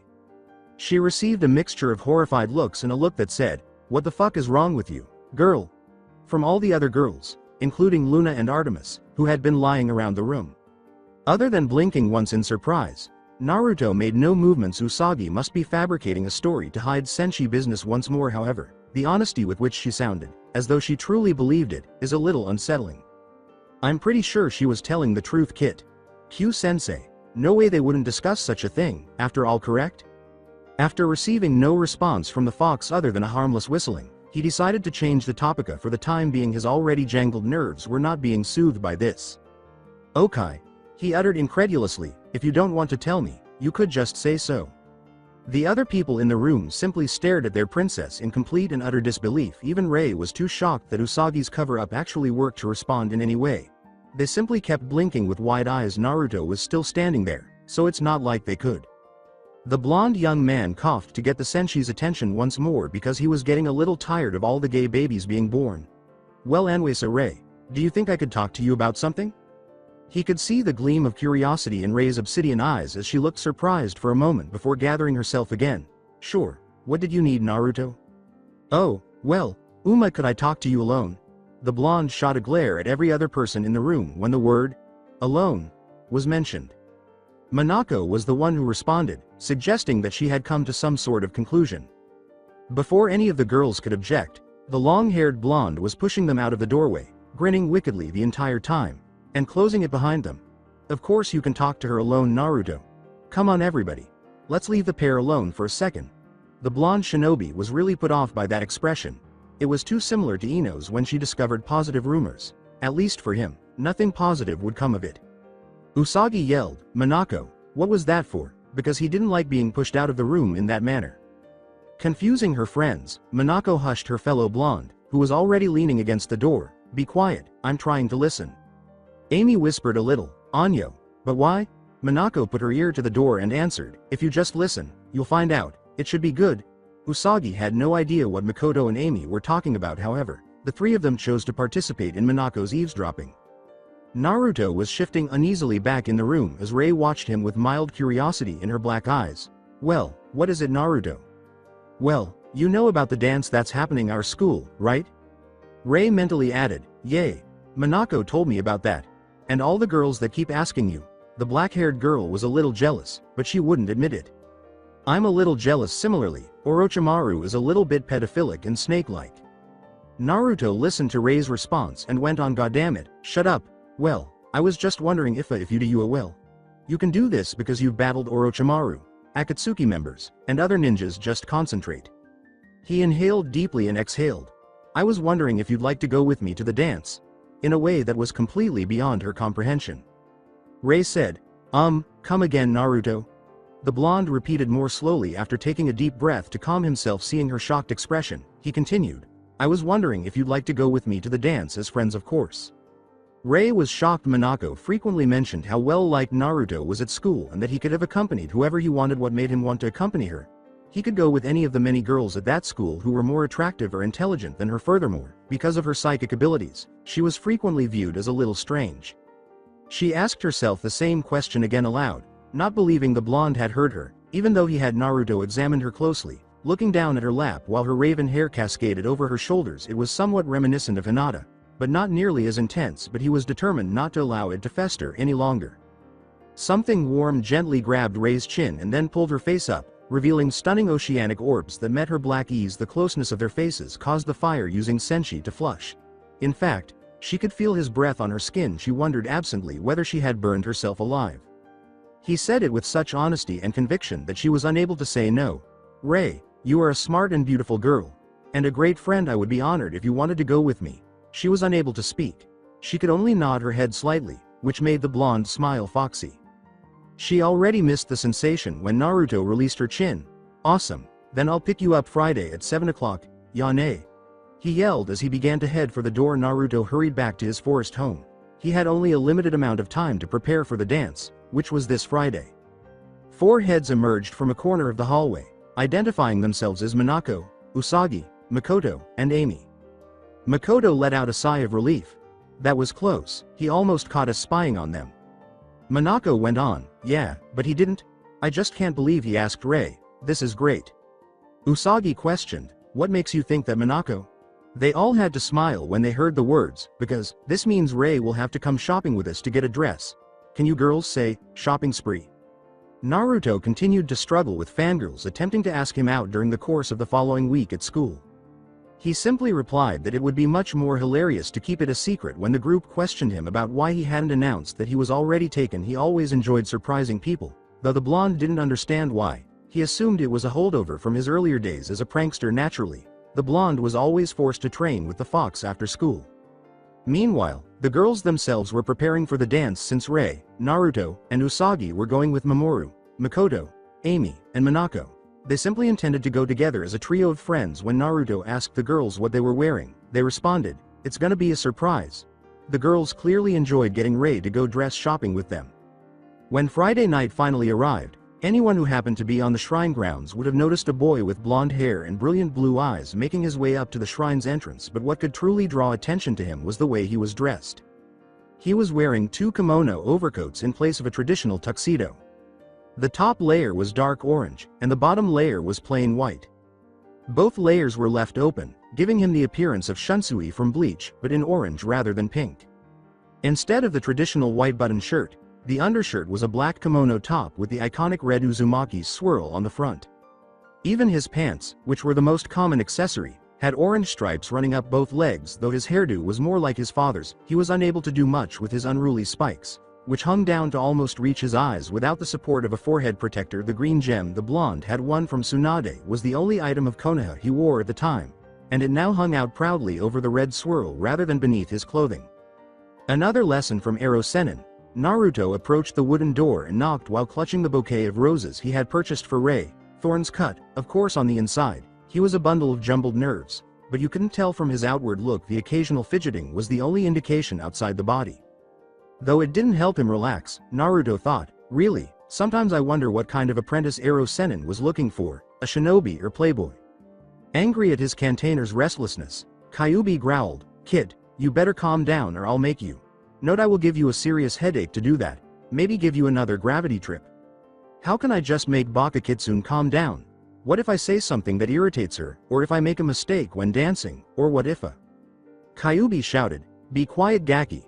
And Naruto felt a rather severe headache. Just take some deep breaths. Your mate isn't going to be pleased dating some twitchy reek, he added tauntingly, after taking a few deep breaths. You asshole, not my friend. Naruto heard the door open before either of them could think of another comeback given the expression on his face when he saw who was at the door. The blonde's attempt to strike a charming pose, which Jiraiya explained was necessary whenever picking up a data, completely failed. Of course, Naruto had refused to learn it until bribed with more training and more than a minor beating. It was Rei, which is not surprising, but her attire really caught him off guard. The girl with black hair was wearing a very classy-looking dress that was as black as midnight and perfectly matched her eyes and hair color. Additionally, it split on the left side to showcase a sleek, sophisticated leg while still hugging her curvy figure fairly well and leaving little to the imagination. Rei's hair remained mostly the same, but it seemed to shine that much more, and she wore very little makeup, just enough to highlight her beautiful features. Naruto practically burned the image into his mind, wondering if he was going on a date with an angel. She positively glowed in the waning sunlight. Kyuubi laughed at his stupefied container and remarked, nice thought there, Romeo, but you better say something before she thinks you're some kind of pervert. What is a Romeo? His fox sensei sighed in frustration as the blonde asked. Nothing important, I'm shocked that I'm instructing this moron. For nearly a minute, Rei had been staring at Naruto with her jaw almost slack, and while she had to admit that she enjoyed his attention to her, it was becoming a little awkward. Her cheeks were already burning red as a result of it. Naturally, she might have realized that she had been consuming his image with her eyes for nearly the same amount of time. With his wild hair, slanted eyes, and whiskered face, the boy exuded an animalistic appearance while simultaneously maintaining a regal fa-section aid that Rei had never seen him in. The black-haired girl thought he actually made it look good, even though the main color was orange and it was very different from normal. She was aware that he detested being ordinary and enjoyed drawing as much attention as possible. At least he counterbalanced it with lots of black, and not neon. In addition, she saw the green stone dangling around his neck, which she put away for a future question. Wow, Rei, you look incredible tonight, Naruto exclaimed as he offered her the bouquet of roses, making her blush even more apparent at his consideration.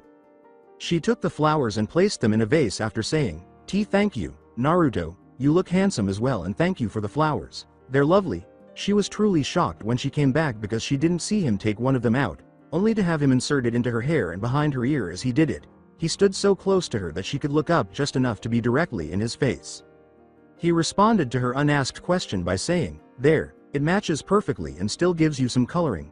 He didn't notice if she seemed uncomfortable with their close proximity. "Now, I believe we have a dance to go to." "Curious, how are we getting there?" Ray inquired. The blonde merely smiled at her, his eyes glinting mischievously until they left the shrine grounds. However, and the black-haired girl noticed a rather large, black limousine waiting for the two of them. She had no idea why the windows opening to reveal all of the Senshi, including the outer Senshi in their civilian guises, with the exception of Chibiusa, was even more unexpected. Ray was embarrassed to see her friends' knowing smiles as they entered and sat down next to Naruto, admiring the comfortable leather interior, but she couldn't help but wonder how they all managed to get the limousine, and she soon asked aloud. Minako responded to the girl with the black hair by saying, "In reality, Naruto was able to purchase this limousine for all of us." Startled, Ray inquired, "And how were you able to rent a limousine, Naruto?" "I know something you don't know," was Naruto's only smile. While it was largely true that he made more than enough money to rent a limousine if he so desired, it was extremely effective to subtly suggest to the clerk that he used genjutsu to cut the price in half. "Do you realize how much money I got from selling those charms your shrine sells? Even if I only get 15, that much was more than enough." Ray questioned, "But why a limousine?" The blonde's response caused a cluster of perspiration to appear everywhere. "I like to make a big, flashy entrance. Can't get much better than a limousine, right?"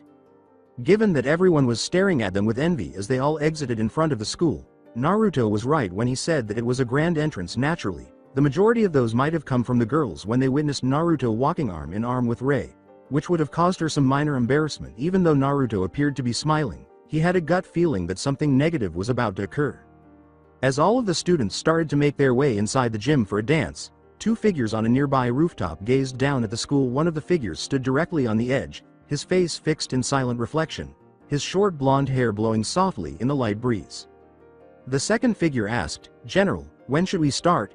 It was clear that it wasn't human, even though any specifics were obscured by the darkness.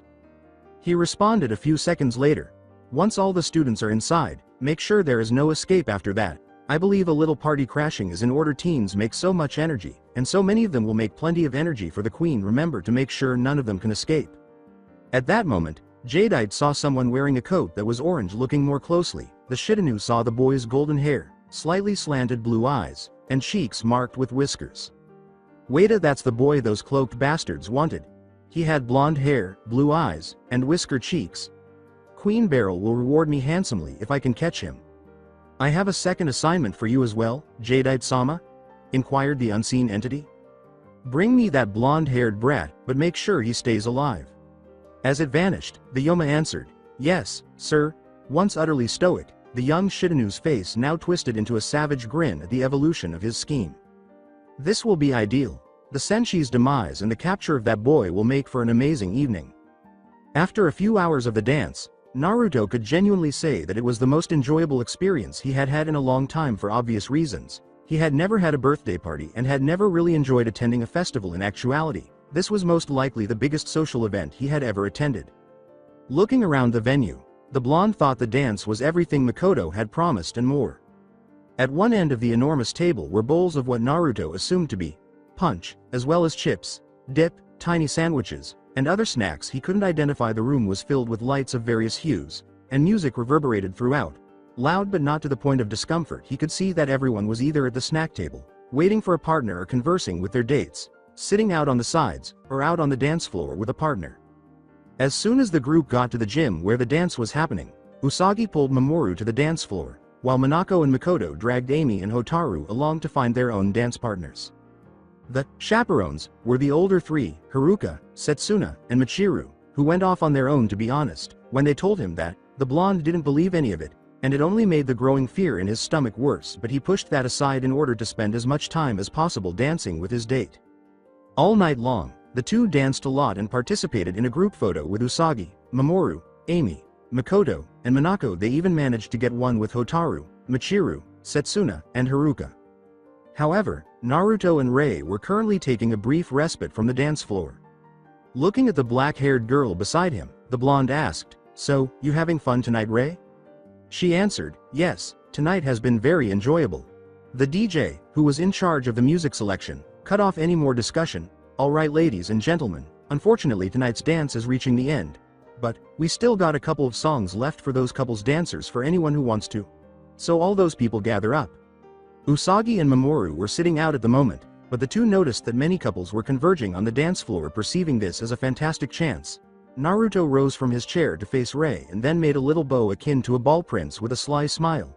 The teenager held out his hand and said, "Rei, would you like to join me in this dance?"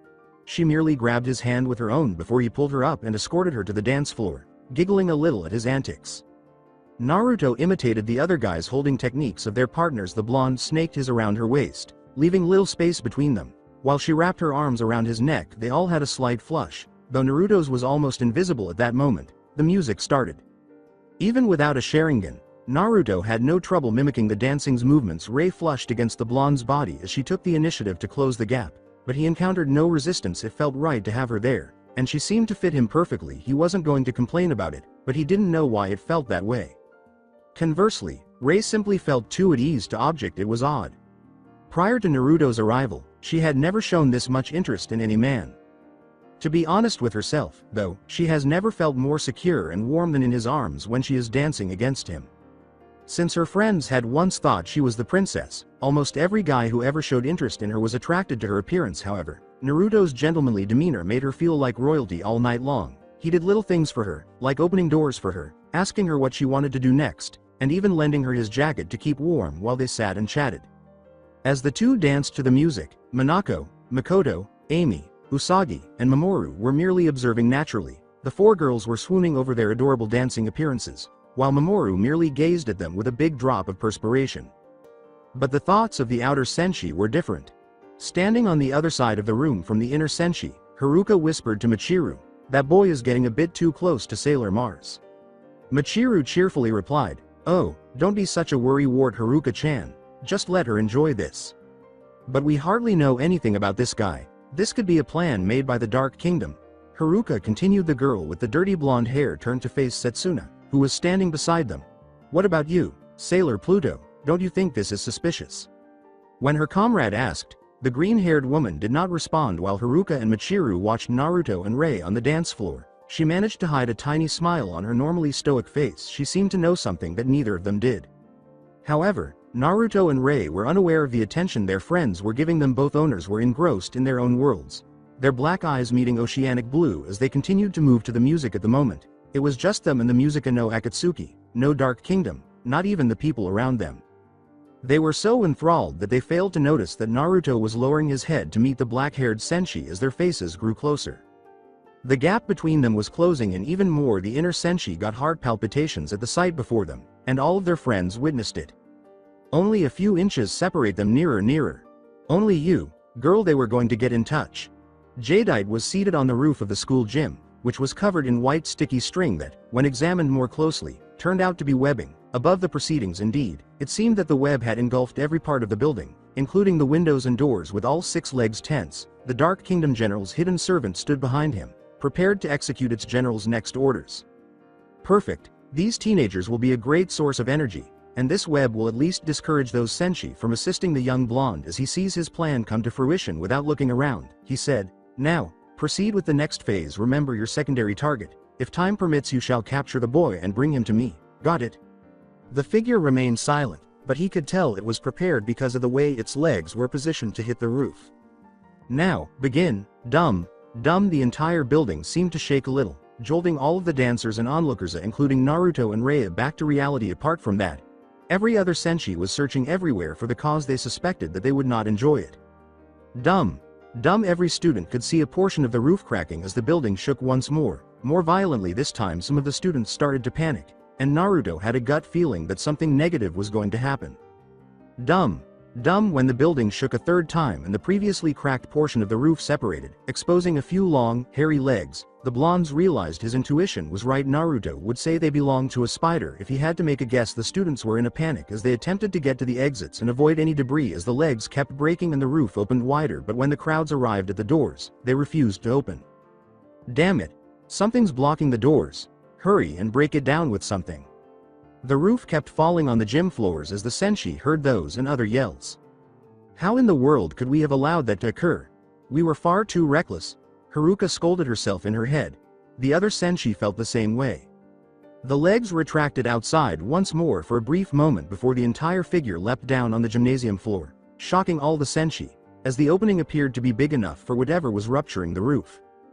Given that it was a giant spider of some sort, albeit a very large one, Naruto's guess wasn't too far off. It was nearly twice as long and most likely 30 to 40 feet tall.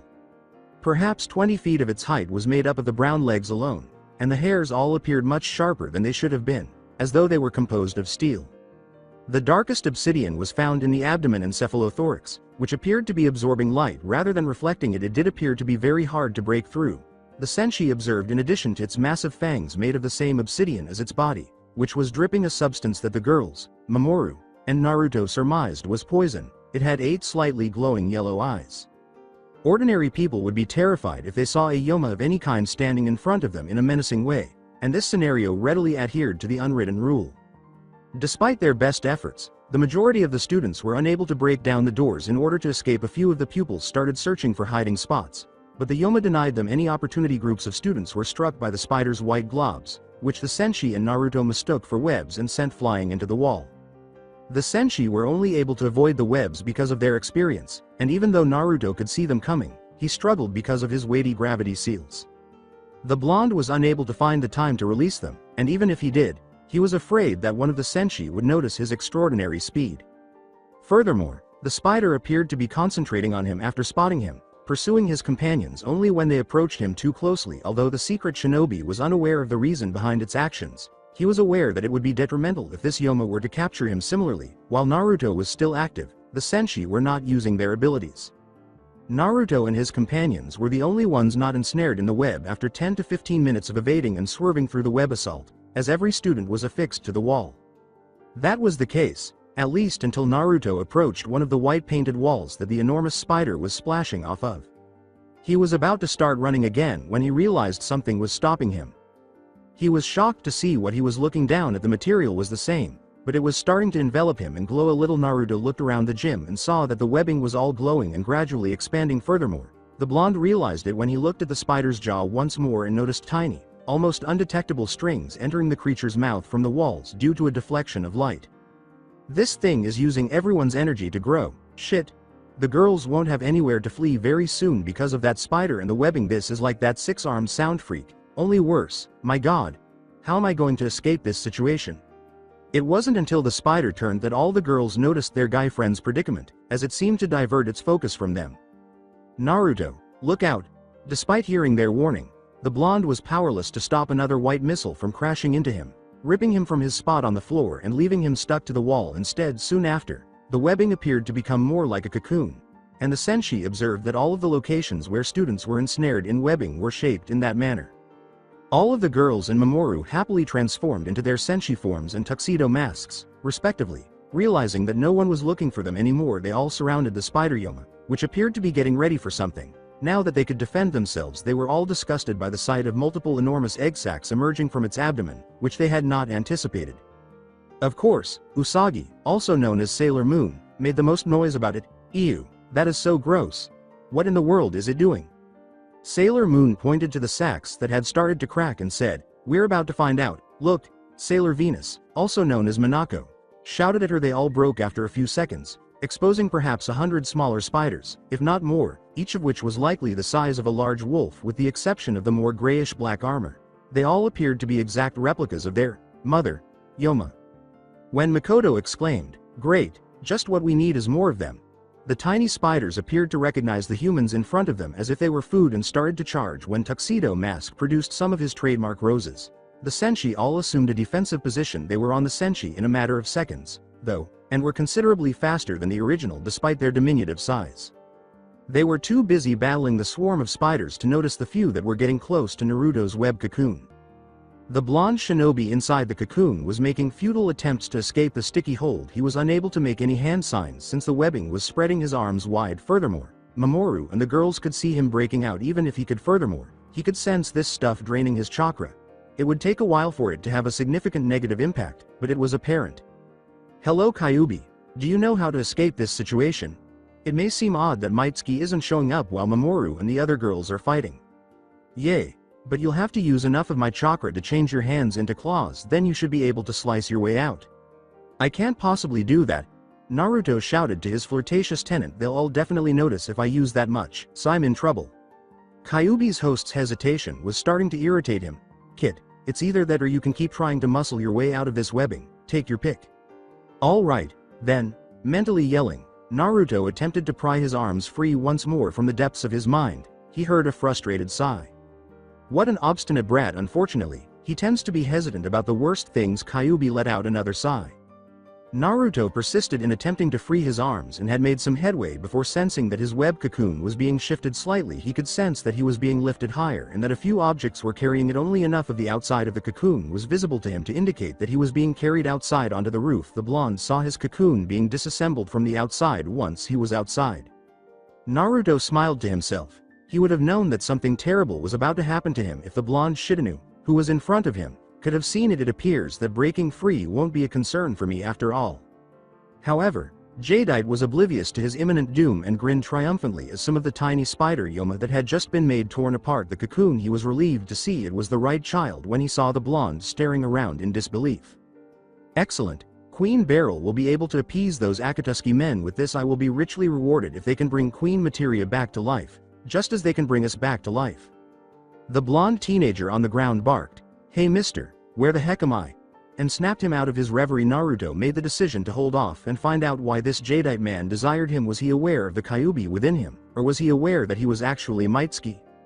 Before the brat shouted again, Jadeite made the decision to answer. It does not matter. What matters is that the queen has requested for your capture. What the heck are you talking about? What queen? Jadeite smirked before turning into a frown and saying, "You shall not speak of the queen in such a manner. Either way, you shall come with me. Certain individuals have asked for your capture, and we of the Dark Kingdom shall gain what we desire because of it now. Will you come peacefully or must I use force?" Naruto had to use all of his focus to avoid looking surprised. What the devil? The Akatsuki are collaborating with these guys. They've been around the entire time. Then, why don't they pursue me directly? That doesn't matter, kid. Just that we don't have as much time as we thought. It won't be much longer before the Akatsuki decide to move in themselves, and just because you stand a small chance at winning against a pair of them by now, I wouldn't try it. Yes, but let's concentrate on the here and now, which includes kicking this guy in the ass. If you want to see my opening attack, it's pretty good. The fox couldn't help but smirk sadistically when he heard the kid's plan. The blonde was a master at leaving a lasting impression. Gazing at the spiders that remained near the couple, Jadeite repeated, "So, what do you decide, kid?" as a silent order to be prepared and hold the blonde. Before Jadeite and the spiderlings could comprehend the blonde's statement, "Well, since you ask so nicely, I'd have to Saya." She vanished in a flash. Before he could even open his eyes in awe, the youngest Shitanu felt something swift, hard, and most importantly heavy strike the back of his head, causing his face to painfully crash into the roof. A crushing blow to his back only made the pain worse. It felt like a mountain had just fallen on him. Jadeite was forced into the gym when the roof they were standing on collapsed beneath him. "No way in hell, you bastard." Tuxedo Mask and the Senshi continued to battle the seemingly incessant spiderling army while Naruto dealt with the Shitanu. In addition, the amount of webbing in the room and the mother spider's size seemed to be increasing. Moon Princess Halation. Sailor Moon screamed, using her staff to destroy another spiderling before swerving to the left to dodge another. Sailor Mars toasted a web shot and the spiderling behind it with her burning mandala and exclaimed, "Damn, they just keep coming." After kicking another spider away from her, Makoto let out a frustrated yell, "I know, but what can we do? We can't get anywhere near the mother." They all noticed how, for some reason, the mother spider kept getting larger. Sailor Venus called out to the blue-haired Senshi, "What is up with that thing? Why won't it stop growing? Have you found anything out, Mercury?" But she gasped in shock. "Everyone, my computer says the main spider is using the energy from all our classmates to grow stronger. There should be strings of webbing scattered around the room that connect it. We need to destroy them." "How do you plan to do that? There's too many spiders." "What we need is a good enough distraction." The roof above them shattered as soon as Sailor Uranus said that. As if Kami had heard his prayer, a figure slammed into the ground, destroying a group of spiders in a most gory manner. Another followed, and all of these Senshi recognized his distinctive black cloak. Looking at the downed Shitanu, who appeared to be unconscious, Mitsky added after the fact, "Sorry I'm late, I found this guy on the roof and thought he could join the party. He doesn't seem to be in the mood though. It appears that I was too harsh on him, what a wimp, Shay." His mind was interrupted by Kyuubi's voice, "Guess you did, but we got more pressing issues at the moment." The blonde shinobi said, "Right," and then, as he descended further, several clones surrounded him. Each of the cage buncheons discovered a mark on a spider's head. After pulling out and throwing a kunai, the cloaked teenager swiftly made a hand sign as he landed on the cleared area he had created, producing perhaps 50 more copies, each of which produced a new kunai. His crimson, narrowed eyes scanned the battlefield as if assessing his adversaries. He turned to face the Senshi after noticing once more the almost imperceptible webs connecting the mother spider Yoma's mouth to the cocoons. Mitsky's clone army charged through the spiderlings, dodging and weaving through web shots and tackles from the hairy beasts, while chopping them away with their kunais. "Hey, if some of you could help me get these guys' attention, a few others could cut away those strings and keep the main spider from getting bigger," she said absently. Mitsky observed that these small creatures were quite swift and had a good ability to coordinate their attacks. When they were present in large enough numbers, they could pose a serious threat to a typical Junin. That's it for today. I hope you guys enjoyed this great story. See you in the next one.